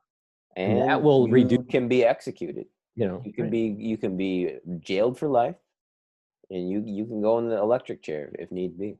Right. So there's too many fringe benefits, and unfortunately they are getting the benefits, but we get the short end of the stick that we are paying for. Yeah. So but that's where the protests should be. Talking about the 166,000 people that died from COVID-19 and the erosion of the civil liberties. And not let them racialize it or genderize it or well, there's two things. Demographize it in any way, so they can divide us further, which is what they want. Well, this is an American thing. This is not a woman or a male thing or black or white or Jewish or Latino thing. It's all of us. They don't want us to be protesting about the real issues that I just mentioned. What they're doing is they're trying to smokescreen it with the Biden and Kamala Harris, thing. Carmela, whatever her name is. And Carmela, is it Carmela? Right, but Kamala, I hate that woman. I mean, she's such a. She's a witch, man. Yeah, no, but the bottom line is this: they whitewash it with the politics that's going on, saying, "Well, she said these nasty things about Biden, but Biden still puts her on the ticket." All right, and that is such chicken shit compared to the constitutional erosion that we're seeing day by day, and Nancy Pelosi trying to put in the stimulus bill. The next stimulus bill, these bank accounts that are going to be set up by the Federal Reserve, which would be the beginnings of the guaranteed income, universal guaranteed income. Yeah, the UBI. So we don't want that. I mean, that's going down the road. That's going down the road of socialism. Yeah. I mean, that's taking away from the whole idea of the American spirit. Yeah, it's boiling the frog again. And that's a good analogy that you brought there. And that was another thing too that I wanted to bring allegorically with the Titanic. It was like those people that were in denial. it wasn't until it was too late that they realized, oh shit, the ship is gonna sink. Well, by then the lifeboats are filled. You know. Well, I mean, you hear what you hear what Biden is saying. Biden wasn't that left. He's like positioning himself now to be kind of like he's trying to move towards the Bernie Sanders side of the spectrum. Not as bad, but he's trying to move there. So there's a leftist thing. And He's then trying now, to string 3 sentences together. well, that too. But and then he's got Harris that that's freaking communist, and she's from California, right? Right? I know she's a cop, or she used to be a cop, right? I thought, yeah, but I thought she was from the District of California. I don't know. I don't like her either way, man. You know what's so crazy about that is she was like a former cop or whatever. Is the Democrats are so I don't know. Maybe this is what part of their divide and conquer. I thought she was a district attorney. Was she a DA? Okay. Well, I mean, it's the same thing, right? They all know each other. The DAs and the judges, they're all hanging out in the same sex parties or whatever they're doing, worshiping Satan. But I don't trust her because she views she represents a side of the politic out there that is willing to erode the Constitution for their own benefit. I want politicians, and I mentioned this on my channel with Donald Trump. I want a politician. I want a person that has been put into office to actually do what they say to protect the Constitution when they swear an oath on the Bible, whichever Bible they use, doesn't matter. But they swear an oath to uphold the Constitution. But what I fear with Harris and Biden, and even Trump to a certain extent, is that they do not uphold that oath, and they continue to erode the Constitution day by day. What's your biggest fear with Trump? My biggest fear with Trump right now is that he's going to capitulate and he's going to do forced vaccines, and that he's not paying attention to this BioPatriot, the BioPatriot Act elements, and he's letting it happen. He didn't do anything. He didn't do anything. I mean, nationwide uprising. Well, think about Trump does that. But think about it. In 2016, but think about it. In 2016, people would have said, "Well, there's no way that people are going to be demonetized by on YouTube, and that their constitutional free speech would be curtailed by the tech companies." But it has, and Trump has it in his power to say, "You know what, Google, you're too big. You're going to get trust busted. We're going to have the agencies come in and say that you have monopoly power, and we're going to break you up." It's all under the executive branch. It's not under Congress. He has that power. He doesn't use it. And this is why I feel as though he'll go up to the line, but he won't do the right thing. Because he's compromised. He's compromised. He's either compromised. By who? By whom? Well, he's mafia. He's mafia. Who is his mafia? Do you think how could you be Israel? in? I think he's compromised to a certain degree by Israel. Well, I don't know about the Israeli connection, but I think he's mafia because of the casinos. Yeah. Now, maybe it's Italian Jewish. mafia? It could be the Jewish mafia. Who knows? Could be both. I mean, Yeah, there's overlap for sure. But the thing is that I think there's Israeli blackmail. He's got strong ties to Deutsche Bank. So if he's got strong ties to Deutsche Bank, I'm not so sure it's the Jewish connection. Well, they were laundering all of Jeff's money. Were they? Mr. Epstein's money. Yeah, I don't know. That was the. I always thought Judge that Salas. That was Judge Salas. That was the case that she got assigned. Was the Epstein money laundering with Deutsche Bank? 4 days later, an assassin shows up at her door, kills her son, almost kills her husband too. So there's that connection there. Well, I think he's compromised, and then he's been told that you're going to be JFK'd if you keep on pushing. That could be it too. Maybe he is pushing that envelope as much as he can do, and maybe he's waiting until, boom, the benevolent night of the law. Here's the problem. That's the Q theory. That's the X22 theory. X22. And I'll tell you, they've been always wrong. I mean, I used to be a big fan of X22. I used to be, you know, I don't somewhat know of, his stuff that well, to be you know, honest. I used to listen to him all the time, Dave. Yeah. You know, yeah, I used to listen to him all the time, every day. And I'll tell you what, it's all bullshit. It's all fucking bullshit. I listened to And him for why 2 do you years say straight that, Paul? because everything he predicted doesn't happen. Yeah. And it's always wait a little bit longer. He's not doing 5D chess. He's doing Said every con man ever. 100 D chess. You know, chess. And, you know, and that, you know, Q is right. You know, I don't believe in this Q crumb stuff. I don't believe in Dave and his pontification of that, you know, that Trump really knows what he's doing. No, I don't think Trump is that smart. You don't think so? No, he doesn't read. He doesn't read. Are we sure that he doesn't read?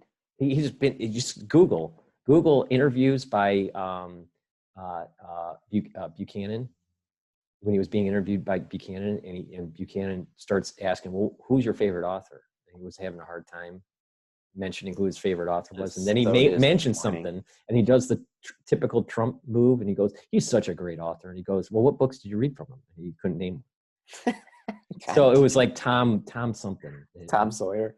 No, it wasn't Tom Sawyer. It wasn't Tom Clancy either. It's Tom Willis or something like that. But oh gosh. But the thing is, he was caught, and then he uses his his Trumpisms like, well, really, the best book is The Art of the Deal. He's a master salesman. You know exactly. He's he's successful to do real estate deals because I've seen some real estate deals, you know, because of the institutional housing development that Catholic Charities was involved in New York City. We had a huge program where we would buy property and then renovate it, and then it was for low-income housing for in New York, and we would get tax credit. But because you're a nonprofit, you can't use the tax credit.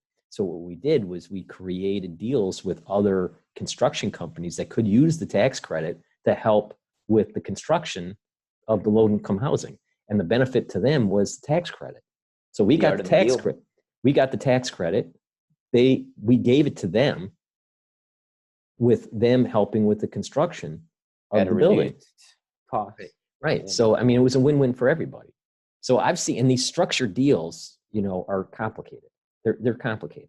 So he's smart in that regard of from a business point of view, structuring these deals. Because you're talking about him doing hundreds, if not, you know, 1,000-unit deals kind of thing.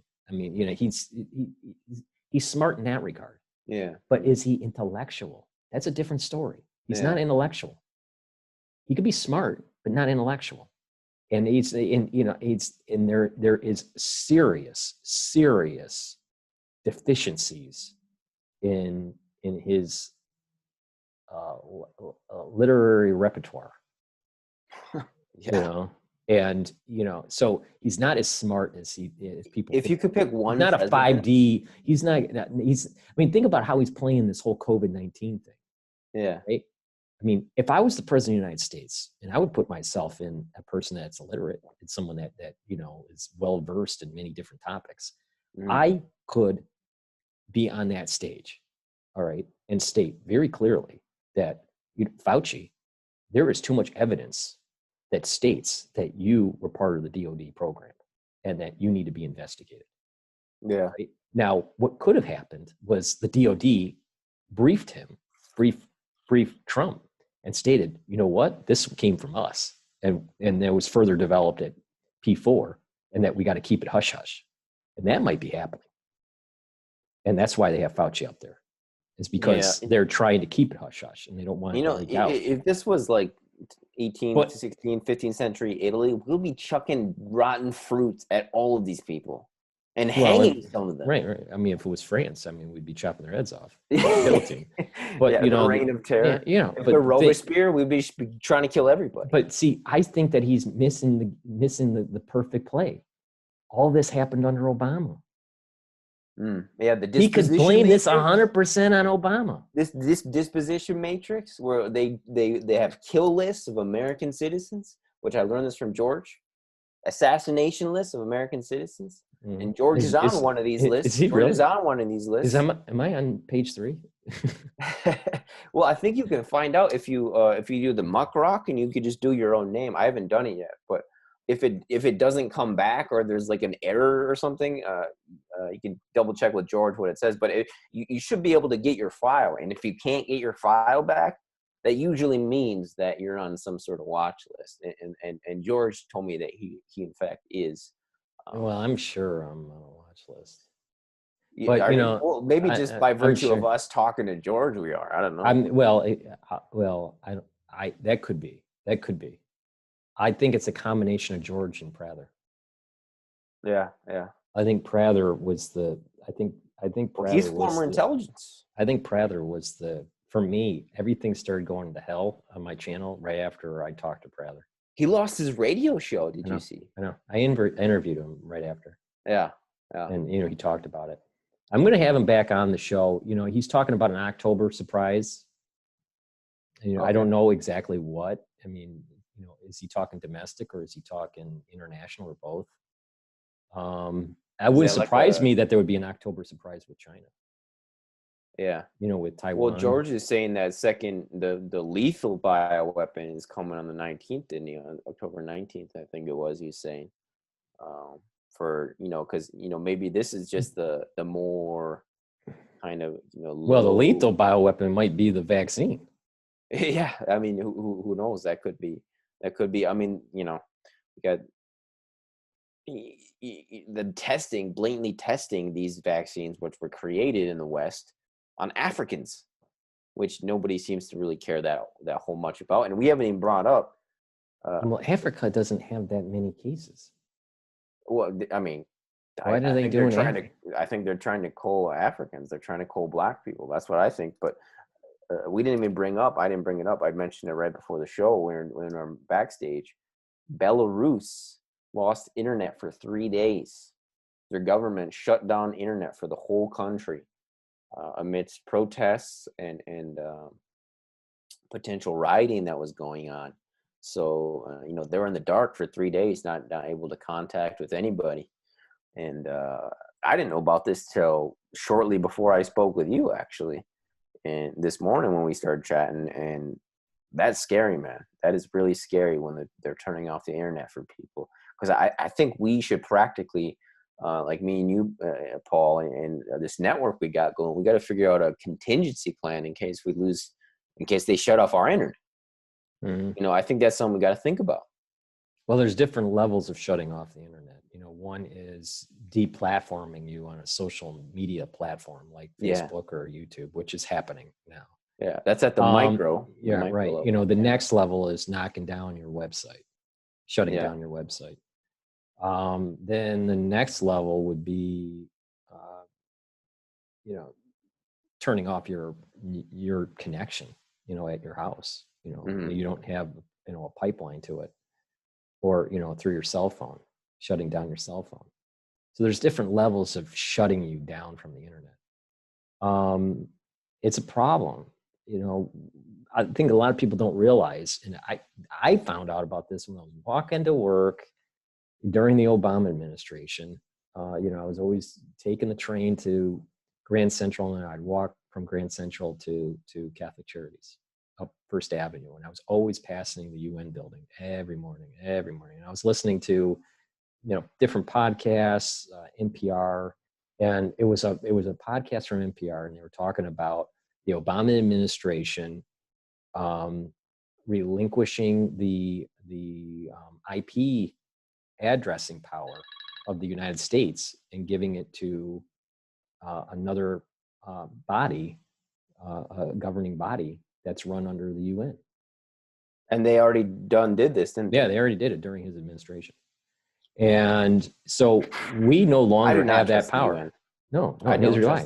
This is just a slow boiling frog move for control. So here's the idea.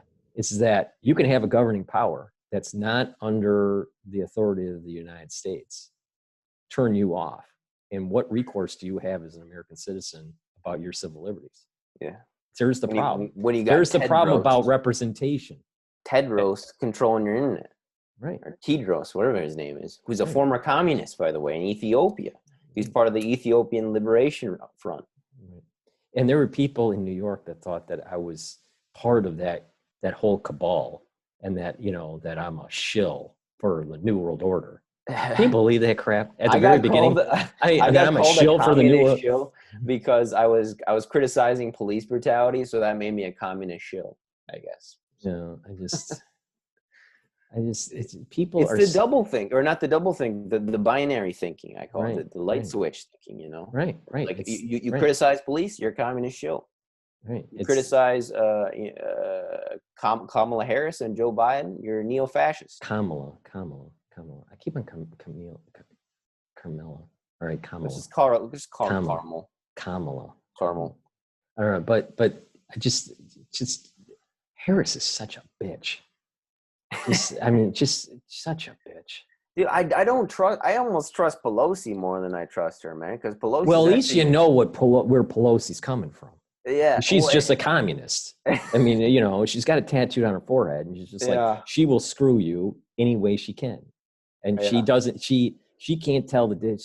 I mean, at the very beginning of the administration, she kept on calling Trump Bush because she hated Bush so much because he was a Republican, and any Republican is, you know. So she's drunk on power. She's drunk on power. Dude, this is another thing too, is that it doesn't seem to bother Democrats. By and large, again, I haven't spoken with a lot of them, but it's just like these people have been in power for so long, and we're getting mad at presidents who come and go after 4 years. When Biden and Pelosi, the witch who loves ice cream, you know, these ice cream lovers, and Biden, you know, they've been in, you know, in politics in their positions of authority and power for 30 years or longer. Mm-hmm.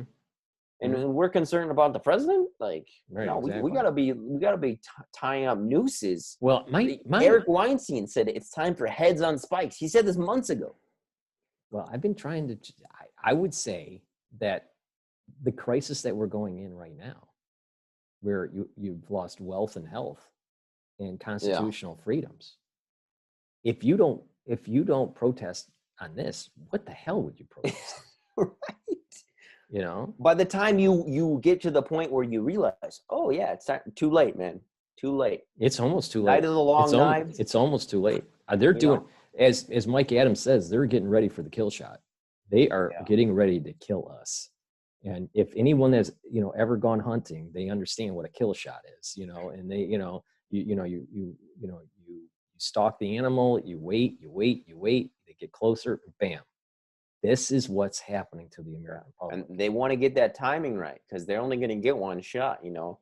You mistime that trigger pull when the animal's gone. Right. So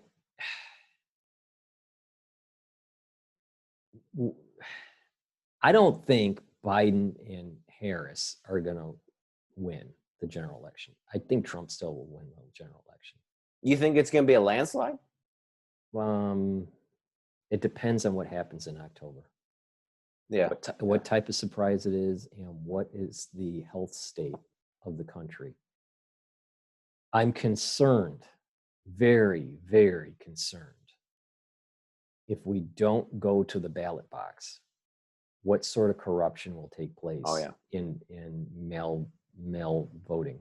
Because I think that the mail-in ballot is just rampant for corruption. And I'll tell you, the Democrats want. The Democrats, they're licking their chops. Mail-in voting. Yep, they're licking their chops, and they're saying, you know what? We got enough dead people that are still registered voters to be able to swing the election in every single county.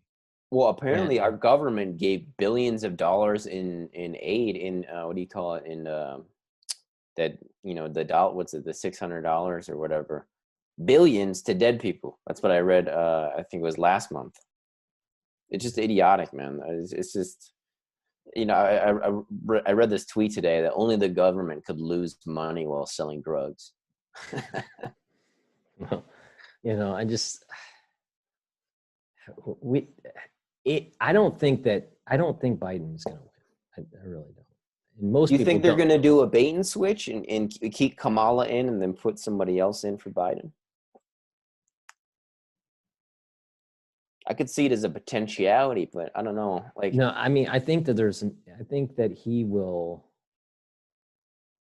make it through the election physically. He's not going to die from a heart attack or, I mean, I think he'll make it through the election. I just think he'll do so poorly during the debates because he just doesn't think very well anymore. yeah, That people are going to say, I'm going to stick. Normally people vote for the incumbent anyways. the incumbent. Yeah. The only problem is that they don't usually do it when there's a recession. But this is not your normal recession. This was an orchestrated recession. Yeah. Is a planned recession. Right. And this is much deeper. This is CCP. This is a virus. This is, so I think that people will give the benefit of the doubt to Trump and just say, you know what, I would rather go through the crisis. This crisis is very much like a war. And almost no one switches presidents in a war. Yeah. So there's strong evidence to suggest that Trump will win.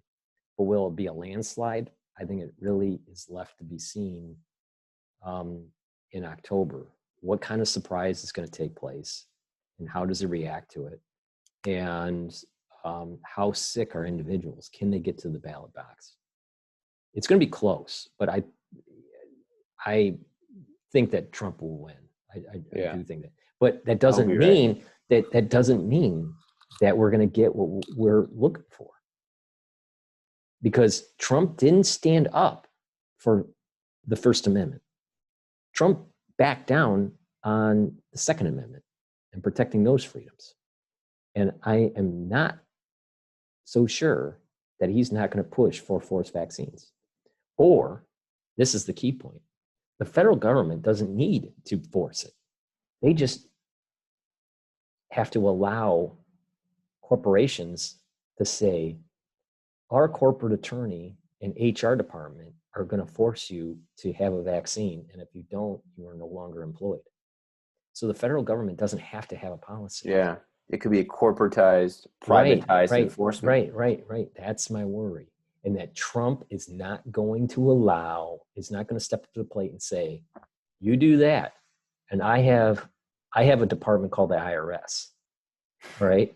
And that IRS will pull your business tax ID. You will no longer have that if you do that. So your company is bankrupt, in effect. You cannot do any business. So do you really want to go down that road?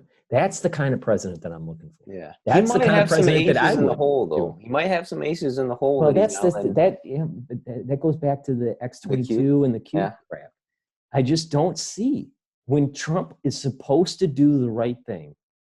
When everyone's thinking he's going to do it, he doesn't. Yeah. Name one time where he's actually executed on doing the right thing. He says something, but he always ends up doing it half-heartedly.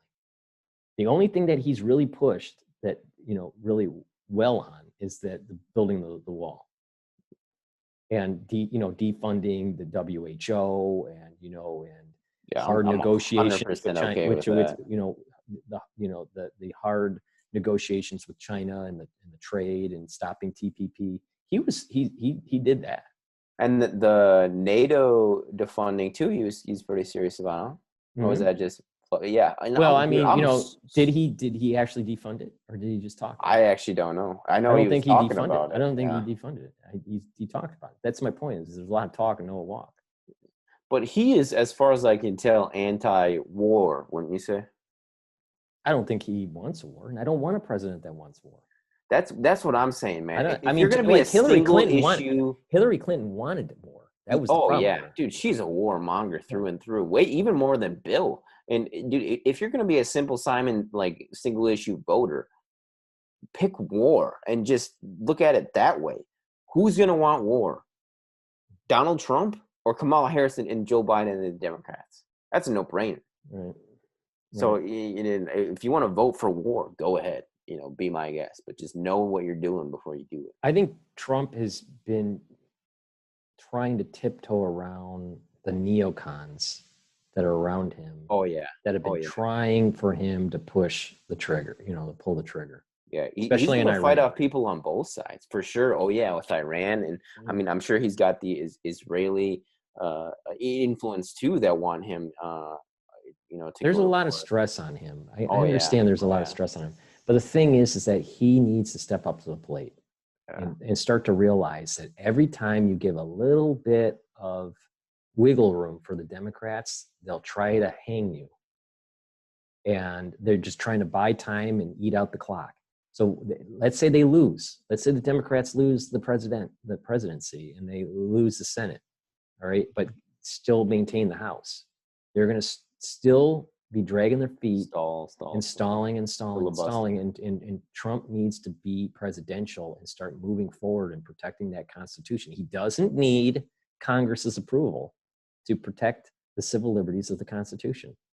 He just has to use his power under the agencies that are under the executive branch to prevent the things that we're worried about.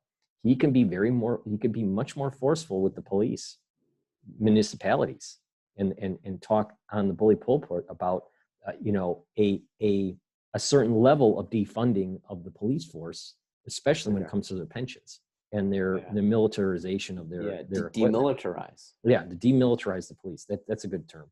We need a demilitarization of the police. That definitely, for sure. But I think we should take it one step further and defund their pension program. Defund their pensions and get rid of any qualified immunity. People do things because they know they can get away with them. You look at the billionaire class and what they try to, what they do get away with trafficking and whatnot. They do that because they know they can't, they're not going to get in trouble. Likewise with the police, these people enjoy violence. A lot of them, maybe even most of them. I hesitate to say all of them. Just making blanket definitive statements like that outside of laws of physics and mathematical laws. I always hesitate to do, but I would say almost definitively, most of these people enjoy violence on some level, or they would not have signed up for this job. Well, it's that feeding of the beast that we talked about earlier, a couple of shows ago. Yeah. It's like you got these people that are, they are a part of this beast, metaphysical thing. Some of them are part of the intestines. Some of them are the actual part of the limbs. Some of them are the brain. The amygdala. Yeah, but they are a manifestation of a beast, and the beast needs war and hate, destruction, and fear and all the stuff that's going on. And you see it in their eyes, you see it in their demeanor. I mean, Pelosi is like, there is hate in her. There's strong hate. This person is not, and this idea of capitulating and kneeling down to the ground and covering the face and not standing up for the national anthem. These are all elements of the beast to have us capitulate, to have us, not, stand up tall and be more entrepreneurial and more, more individualistic. You talk about the beast. There's this great book, The Octopus of Global Control, and Charlie Robinson, I did an interview with him. He picked the octopus because it's a highly intelligent creature that will, depending on what is best for the octopus at the time, it'll fight or it'll run away. It'll camouflage, or it'll stick you with its its pincer or its beak, or maybe it'll squirt ink and disappear. Camouflage in a variety of ways. So whatever it's going to do that benefits it, fight, hide, run, flee. Maybe it uses its intelligence. Maybe it does some stealing, some trafficking, some blackmailing. Whatever is going to benefit it the most. It's almost like in a Zen way going to do that. Not necessarily the most overt power action. Maybe doing the soft power thing, playing the long game if that's necessary. The way that. See, I come from the perspective that if you have an ethic, that if you try to make the world a better place, Now that could be relative, I understand that. But, to try to make the world peaceful, to try to make the world, it's more about individualism instead of this collectivism, then there will be better karma with those individuals than the ones that are on the side of the beast, that are all about egoism and trying to take from people, not to, they're, so I find this is almost like, it's not just about New World Order. This is like the battle of our soul, the soul of the nation, the soul of our souls. This is like biblical, what's going on here. All right. And it's manifested in the physical world, but it's a very metaphysical thing that's happening. And I think people that are a little bit more spiritual or a little bit more psychic or a little bit more religious, they are more sensitive to this. They understand what I'm saying. I'm not putting it in the right words, but they feel what I'm talking about, that we're battling a beast. We're battling this metaphysical thing that has manifested itself in our realm, in the three-dimensional world that we live in, and that we're fighting this thing. Now, the thing is that we let's not pretend that Trump is on the good side. Trump is on the fence. He's a sociopath. He's on the fence. He's not good or bad. It's what is it in it for him at that moment in time. You don't think there's any good in him, or he's leaning more one way than the other? If he benefits being good, he'll be good. If he benefits, so you think he's a total sociopath? Well, I wouldn't say total sociopath. I mean, I would put sociopath, like Jeffrey Dahmer as a sociopath, or that's psychopathy, I would say. No, sadism. I'm not really sure what the big differences are. Dude, that's what I'm saying. It's no matter like what source you go to, you almost get a different definition of what sociopathy and psychopathy is. I mean, whatever it is, psychopaths make up 1% of the population, sociopaths make up about 4%. But in CEOs, get to the top of a corporation, they're almost all sociopaths. At least. So let's say Machiavellian, thinking would fall into sociopathy. Yeah, that's they have this thing called the dark triad. I don't know if you've heard of it. So it's Machiavellianism, narcissism, and can't remember what the other one is. Is it sociopathy? Yeah, I think that's it. And it's kind of funny. They've done studies, and women, by hook or by crook, tend to be more attracted to men who have, one or two or three of the dark triad. I think that's probably because it's more chance of being able to accrete material or resources for survival. So it's a natural selection thing.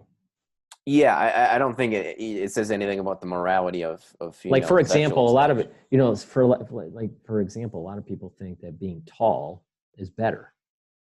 All right, but if you're tall, are you, Paul? But 5'7". So all right. So but the thing is that, are you really? Yeah. So the thing is this. If someone is like really tall, the Navy SEALs don't want you because you're going to get picked off on the battlefield. Not necessarily. When you had the rats during Vietnam, they were all short. Yeah, well, that's my point here. That's my point is that it depends on the environment that you're in, and that what makes that particular trait survivable. Mm-hmm. Right. So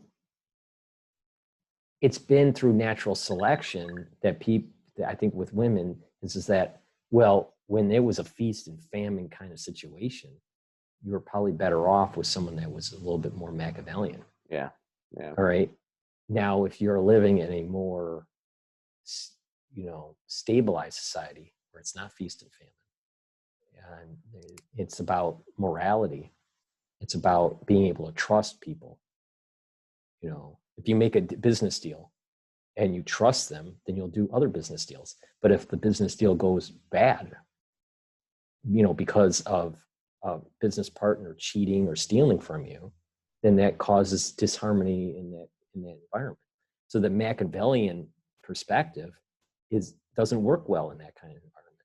But if you're in a hunting and gathering society, then it may. So it just depends on the situation. So I think that the ones that are gravitating to the beast are, looking at it as like, what is it in for me? I don't care about the Constitution. That's just history and all this, and, yeah, right. And then you have the others on the side. It's like, well, wait a minute. There is something about honor and respect and duty. Yeah. People that are Machiavellian, they don't have honor and duty. They only have, what is it in for me at this moment in time? Can I get away with it? That's not honor and duty. So people that have honor and duty, when the going gets tough, they're around. Like, for example, you've always heard the phrase, or you've always heard people say, you have all these friends, and then all of a sudden something catastrophic happens to you. Some major event happens in your life, and all those friends that you thought were going to be around are not around, and it's this kind of like stranger or tangential friend that you never thought was like a strong friend ends up being there for you. Yeah. Right. That's about honor and duty. Yeah. You know what's the worst though is when like your blood doesn't show up for you, or who you thought it's just the worst. Mm-hmm. But I do find that though. It's like even like something as petty as social media following. This is not as deep as what you're referring to, but like, I've lost so many followers since the start of this pandemic, particularly on Instagram, because that's easy to track. Like people I've known since middle school who I played soccer with like for years have unfollowed me and ghosted me on social media. Is that because they just fall on the spectrum of liberalism? Or? That's a good question. You never really know what somebody's thinking.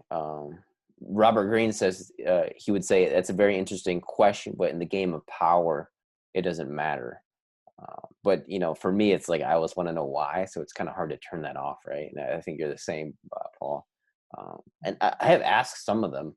For example, one of my best friends, his sister unfollowed me, I think this week or last week. I don't know. I have this app that lets me know. I checked it recently, and I was like, oh, lost some more. And I asked her, I was like, why did you unfollow me? And she's like, oh, I just don't want to see political stuff on my timeline. And she's younger. She's like, I don't even know, like 4 or 5 or 6 years younger than me. I'm not really sure, but well, the thing is that's the people that you want to really start engaging, because they are being brainwashed. They're the ones that are being brainwashed. Yeah, and like I had my cousin just unfollowed me. Again, it's probably because of. I mean, I know it is. It's because of the stuff I'm posting, but it's like, look, I mean, this is my truth. This is what I see as reality. This is what I see as the truth. And if you don't even want to discuss that with me, like, there's not a whole lot I can do. But I think on the other hand, and tying into what you said too about the unexpected person, there are people who have been following me for a while and are interacting with me more that I never would have guessed would have been, a resident with the stuff that I am posting now, and the truth that that I am posting, what I am, revealing to be what I think is reality. So, there's that, the other side of that too, where it's like, oh, well, I'm connecting with people, maybe I'm losing some friends, acquaintances is probably a better term, but I'm gaining new acquaintances, and maybe they'll turn into friendships. Well, I think what will happen is that because if you stay true to your ethic, that it may be rough through the process, some duration of the process, but eventually you persevere and the truth comes out because you were true to your ethic. All right. And once the truth comes out, people will go, oh my God, he was right. And they come back. So it's kind of like the fair weather friend, the fair weather, fan kind of thing. Yeah. But, right now it's stormy weather. So they're hiding. I'm all alone. Yeah. But the bottom line is you're not alone. And there's, there are people that are supporting you and trying to help you. And they're, on the same wavelength. Unfortunately, there's not enough of us out there that, you know, are trying to stay true to our ethic, our core ethic. It's not easy, but the thing is that by perseverance and collectively working together, we will prevail. There's no doubt in my mind on that. The question is that how long do we have to endure? I don't know. You know, George Washington, when he was fighting the British, he didn't know how long he had to, you know, do hit and runs, you know, fight on Christmas Day. Christmas Day, he's going to fight. Right. He's taking it to him on Christmas, you know? Right. You know, and that's the mentality we got to have too. You know, it's like Sunday morning, Saturday morning, Friday night, they're going out for drinks. We're ambushing them at the bar. Right. You know what I'm saying? And they kill them and then drink their beer. Right? you know, that's the American way. You know, but you know, here's as long as it's American beer. Right. You know, so we just got to persevere. We just got to keep on moving forward and just, you know, keep on, you know, hitting home what the main points are, and not to get bogged down in the smoke screen. And right now, this Biden Harris is a smoke screen. It doesn't matter. This whole general election, it really doesn't matter, because there is such a larger play. They want us to divert our attention. The mainstream media wants to divert our attention. And I know this because of what happened when I was going to be interviewed by the Chinese news network out of Washington, D.C. Really? Yeah. You did an interview with them? No, they canceled. Oh, why did they cancel? Well, they canceled because that was the first week. The week that they were coming in to see me was the week that the first case was confirmed in New York. So they canceled the trip. Oh, they were going to do an in-person one. Yeah. Dang. That's CCN, I think it's called, right? Chinese Corporation Network or whatever. CCTV or something. So I forgot the name of it. No, yeah, you're right. CCGN or something. CCTV or CC. Yeah, something like that. So they were going to interview me, and that week that they were supposed to come in was the first case that was confirmed in New York City. So they canceled. But not only that, they were trying to do a hit piece. It was self-evident they were trying to do a hit piece. Yeah. So you know, so maybe it was better. It was like the Wiley, this rapper, grime rapper Wiley from the UK. I don't know if you saw this, but he went on his Instagram and Twitter, kind of ranting against. Choose my words carefully here. Let's say Zionists, powerful Zionists, and particularly in the music industry. And he got basically called an anti-Semite by all this, and he got his Twitter deactivated, eliminated, terminated. He got his Instagram terminated, and I think he got his YouTube terminated as well. And then Sky News did a piece, and I think they interviewed him for 45 minutes, and all they released was 5 minutes of just obviously edited. Like, you know, it's like he's saying something, then mid-sentence they edit it. And it's like, you know, it has like majority dislikes. You know, people are, you know, they're wisening up to this. If I was to do an interview with any major outlet, I would have it recorded, and that recording would be released on my own channels. Yeah. So, you know, you bring your phone and like unedited, unvarnished version versus their edited version. So you'd understand exactly what happened. You know, but that's the only way to play these people, because that's what they did to George Webb. CNN was trying to railroad him. They were trying to spin him out. Yeah, they were trying to spin him in a certain way that he was some conspiracy guy like Alex Jones. And I'm telling you, George's got a lot of good information, and you know, he's over the target. And you know, if you're over the target, you know, you start getting the flack. And you know, especially when you're the tail gunner like George is.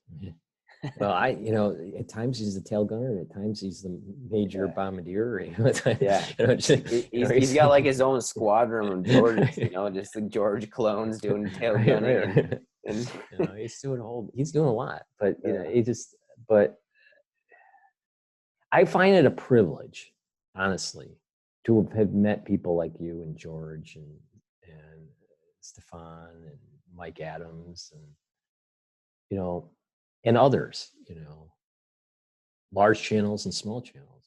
We're all working together to try to get to the truth. And the common theme is this: we're trying to save the country. We're trying to help people. We're trying to maintain our constitutional freedoms. We're getting to the bottom of what is happening in America. And you have these people out there, one, they're trying to censor us or demonetize us or try to deplatform us. And then you have the others, the trolls, that are part of the problem. Yeah. Don't they realize that we are trying to save the country, and that if they don't help us, they are going to lose their freedoms? They're going to be enslaved. Yeah. And it's shocking to me on how brainwashed these individuals are. It's just, they think it's like a WWF wrestling match, or this is all game, fun and games. It's not. This is very, very serious.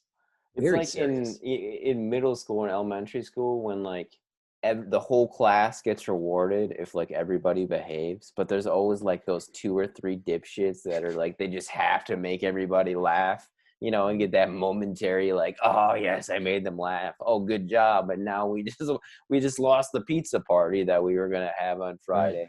Right. But here it's like amplified to 300 million people are going to pay the price, Yeah, right. And the pizza party is we get to keep the Constitution and have it actually enforced, right, and enforce it, both ways, both in the positive of we get our rights, and in the negative of our rights cannot be infringed upon by the police state, by judges, by these corrupt politicians.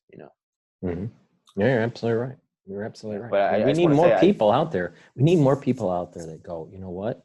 That 166,000 individuals that died, and it's climbing.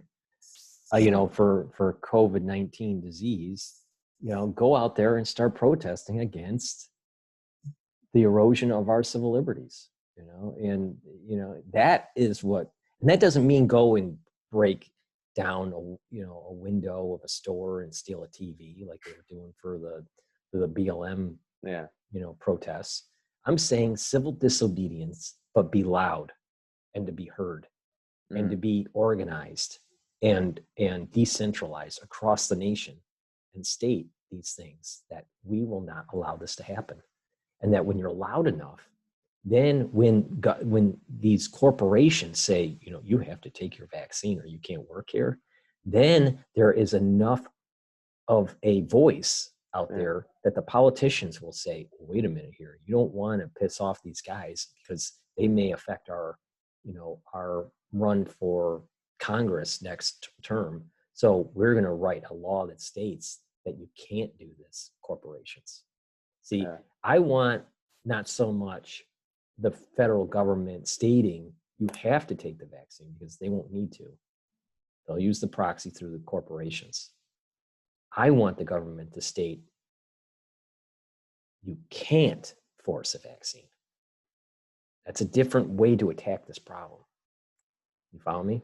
Yeah. That the government needs to state that patient autonomy and the physician-patient relationship needs to be held with respect and held to to what it's supposed to be. And it's already been infringed upon with these these pharmacists taking that power away in preventing those and getting to patients. That's just that's an infringement of rights on several levels. Well, what it is it's almost like the problems that we have with the judges, on the bench.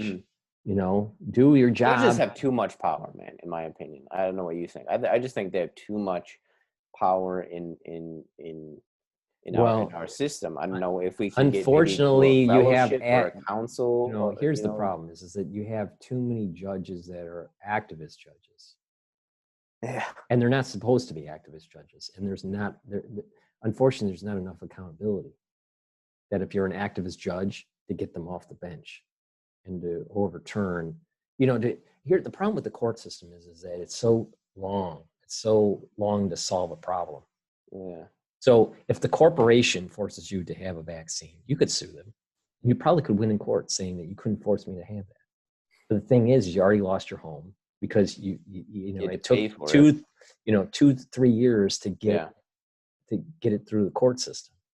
And all that money pretty much went to lawyers on both sides. Right.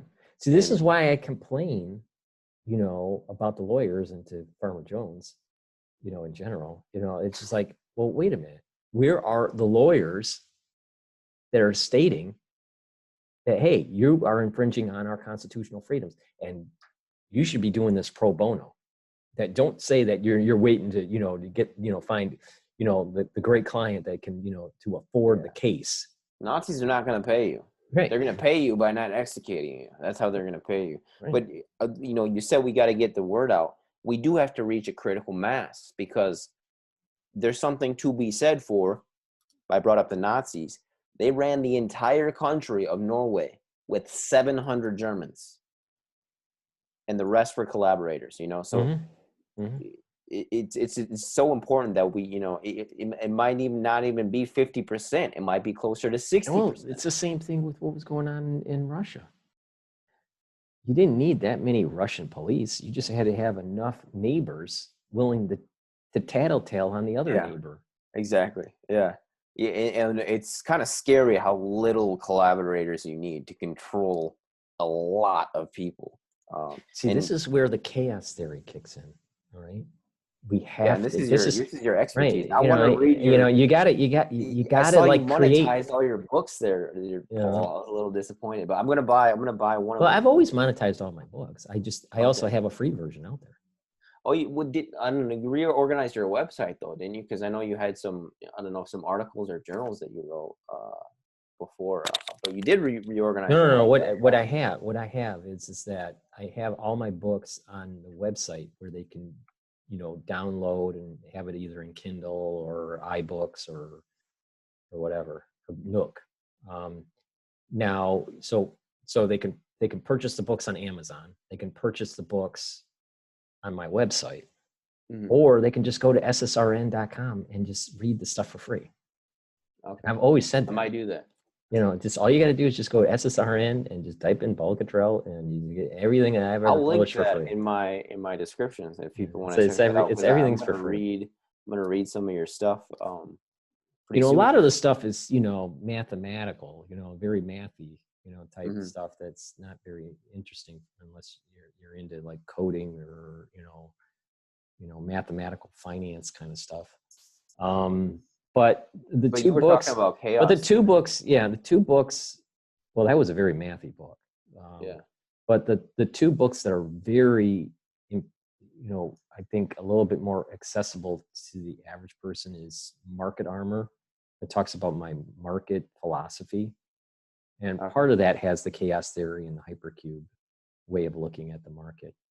And then the other one is the artificial intelligence book that, you know, talks about the singularity and where mankind is going with transhumanism and the problems of it. The other books, you know, some of it's very mathy, some of it, you know, has a little bit of economic history in it. So the chaos theory and economic emergence, that is, you know, that's going on the premise that you had this debate between Keynes and Hayek, where do you have intervention or you don't have intervention? All right, it's very monolithic. Free markets. Yeah, right. So, you know, with the central banking system, so it's, you know, so it's very monolithic. So one was a Rothschild and one wasn't. Well, they probably were both Rothschilds, and they were just pinned against each other to fight each other. But the thing is that you got Hayek. That's, you know, that was the Austrian school of thought, where it's like you need basically laissez-faire capitalism. You know, that the markets need to be punished if they do something wrong. And then Keynes was saying in extreme, and that was the key point, in extreme situations, you need to intervene and be lender of last resort. What do you think, Paul? Well, I got to mention one other thing before I can mention that. Okay. So the problem is that the Keynesianism was not Keynes. Keynes did not fall in line with what Keynesianism is today. Keynes kept on saying, you only do this in extreme emergencies.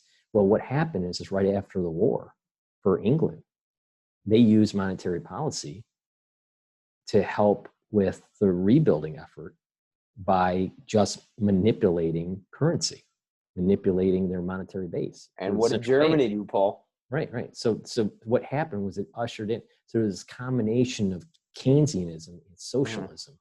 Yeah. All right. That creeped in, and that's the kind of the monetary system that we have today. Now, economic chaos theory and economic emergence is what it falls under this idea of, when you're applying it to central banking policy, is economic pragmatism. And economic pragmatism is this: you cannot allow for Keynesianism to take hold, because you're going to lose the entrepreneurial spirit. You're going to lose that capitalism. But you can't have laissez-faire capitalism, because you're going to have large lobbying powers take hold and be able to write laws in place where it continues down the road of the rich get richer and the poor get poorer. That's kind of where we are right now. Right. So, but you got to look at it from the middle ground. If you notice in how I think, I'm always trying to think the middle ground. It's pragmatism. So I kind of like, I'm trying to coin like almost a new type of philosophical thinking. And that's pragmatism. What is it? It's not relativism. Relativism is like, well, from one perspective, it's true. Everything is all truth, because it's based on perspective. Well, no, pragmatism would state that terrorists are really, really bad. No matter what. No matter what. And that because of that, it causes a systemic risk, and therefore have to be eliminated. Same thing in economics. If you are building something that is causing systemic risk, it needs to be eliminated. So through economic pragmatism, you need to trust bust the banks. So this economic emergence in that book, the part of what was the other guy's name? Not Keynes, but the other guy? Hayek. When did he write this? They lived during the same period of time. They fought each other in the publications. This is in the 20th century? This is early 1900s. This is around the time period where they were really writing this all up. It was the 1920s, 30s, and 40s. Do you think Hayek foresaw this, like this kind of crony capitalism, shall we say? Oh yeah. I mean, he saw it, but I mean, the thing is that he came from the standpoint that don't intervene in the markets, and therefore it will be better off long term. Okay. I don't believe that. I don't believe that, because in certain industries you need to backstop, because if it takes 50 years to make an industry, but then you have a systemic situation, all right, that destroys an industry. Mm-hmm. If you just let laissez-faire capitalism happen, then that whole industry could be completely washed away, and you may need that industry for a war effort later down the road. I guess I meant Keynes. I remember reading about Keynes in high school. I took AP Macro, and I just didn't know what this dude was on about. I don't think I was patient enough, though, ADHD-wise, to sit down with it. I should have started. I think you should always start with micro. But Keynes saw the problems of over-reliance of the central banking system. That's why he stated that you only do it during extreme situations. Yeah. Mm-hmm. And unfortunately, the socialists took his recommendations of central banking and supercharged it and allowed ran with it, where it was, you use it at every single thing. Mm-hmm. And what happens is you start, to manipulate the currency, and what happened, towards what communism. basically what happened was, is you got, political economics now, where, you're merging politics and economics together. Yeah, And when you do that, you have, that's dangerous. you have this Keynesianism that Keynes did not agree with. That's the thing. Is that the people that practice Keynesianism today is not following what Keynes recommended. But I wrote in the book about economic pragmatism, and that you have to look at the systemic risk of something. And that is kind of like the black swan that's starting to emerge, or that dragon king. And depending on what the systemic risk is, depends on what the tool you should use. So if the systemic risk is such that you need to trust bust, all right, then you trust bust. If the systemic risk is such that you need to intervene in the markets to calm the markets, like what Keynes was suggesting, then you need to use that tool. So you don't want to pigeonhole yourself and say, I'm only going to use a hammer or only use a screwdriver.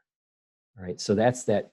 So part of that book is with economic emergence is that there's a systemic risk that comes out of these social systems that seems chaotic. Yeah. And to inherent manage in both of them, but in a different way. And then you manage it through pragmatism. Pragmatism by Dr. Paul Cottrell, people. So that's what the book is basically about. But I mean, there's a lot of math in it, and but it's the big theme is social systems can go into a chaotic attraction. Some of it's deterministic chaos, some of it's indeterministic chaos. And you have to use pragmatism, economic pragmatism, if you're talking about it in a financial or economic sense, to solve the problem, instead of being so focused on one type of economic theory. Dogmatically. So I think you could apply it to a lot of different things. You could apply it to let's say medicine. You could say, well, you have a patient that is having problems and it's not responding to traditional therapies. All right.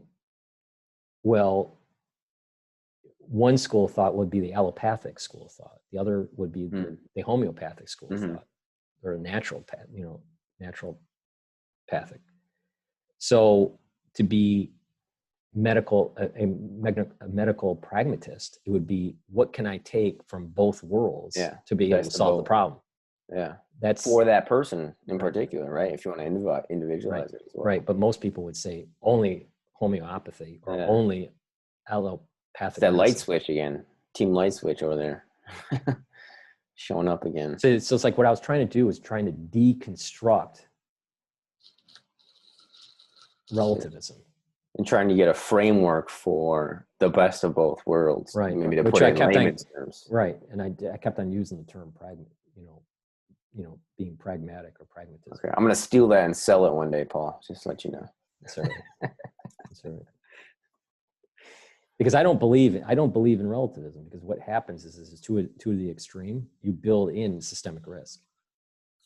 Because what happens is that one of the parties within that relativism will lead and start to take away the power of the others. Yeah.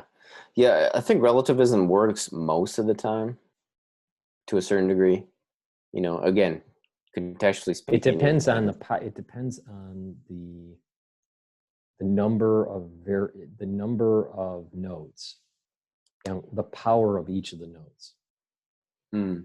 So if one has 80% of the power, and there's 9 others that have an equal level of power, but they're all very weak, then your relativism is systemic, because you have 80% power in one node. Relativism works if all the nodes are relatively in harmony. And this is part of the reason why societies work really well at about 150 people, where the distribution of power is relatively equal. But once you get to a certain level, then you start to have problems. That's our kind of relationship max too. I read as about 150. That's the point that I'm making. Is that the relationship max is there? So you have so relativism. Because if you take relativism to the extreme, to the purest form, protecting life and eliminating life has equal value. Because it's all relative. Yeah. It's anarchy. Yeah. So we just, I think it works almost everywhere except the extremes. I think maybe kind of what you're saying. Yeah, right. There is the idea, you need relativism. Relativism came out of the idea that you don't have, well, you had you had what some of the history of this is that you had romanticism, which is the idea that, well, you go to battle to save the country, right? But the reality is that people lose their arms and lose their eye and get killed. And, so romanticism doesn't fully represent the true reality. Okay. Then you had modernism, where it was putting things in categories, but they were very, especially in art, very sharp edged, or primary shapes, primary colors. So there was categories, but they were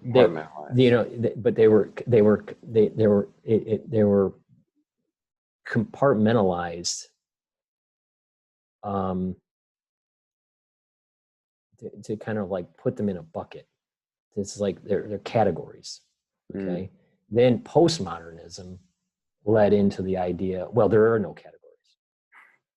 And then a spin-off of that was relativism, stating that all opinions, all perspectives are of equal value in the pure form of they're all equally shit. Right. So, but the problem comes in is that when you have one of the nodes within the relativism that has more power than the others, then they're not all equally shit. One is less shit. Right. Then you have systemic risk. And when you have systemic risk, you have to solve that problem, because in that system, the systemic risk is causing disruption that could be very detrimental to the society. But I'm going to have to get going here. Because definitely, Paul. I just want to do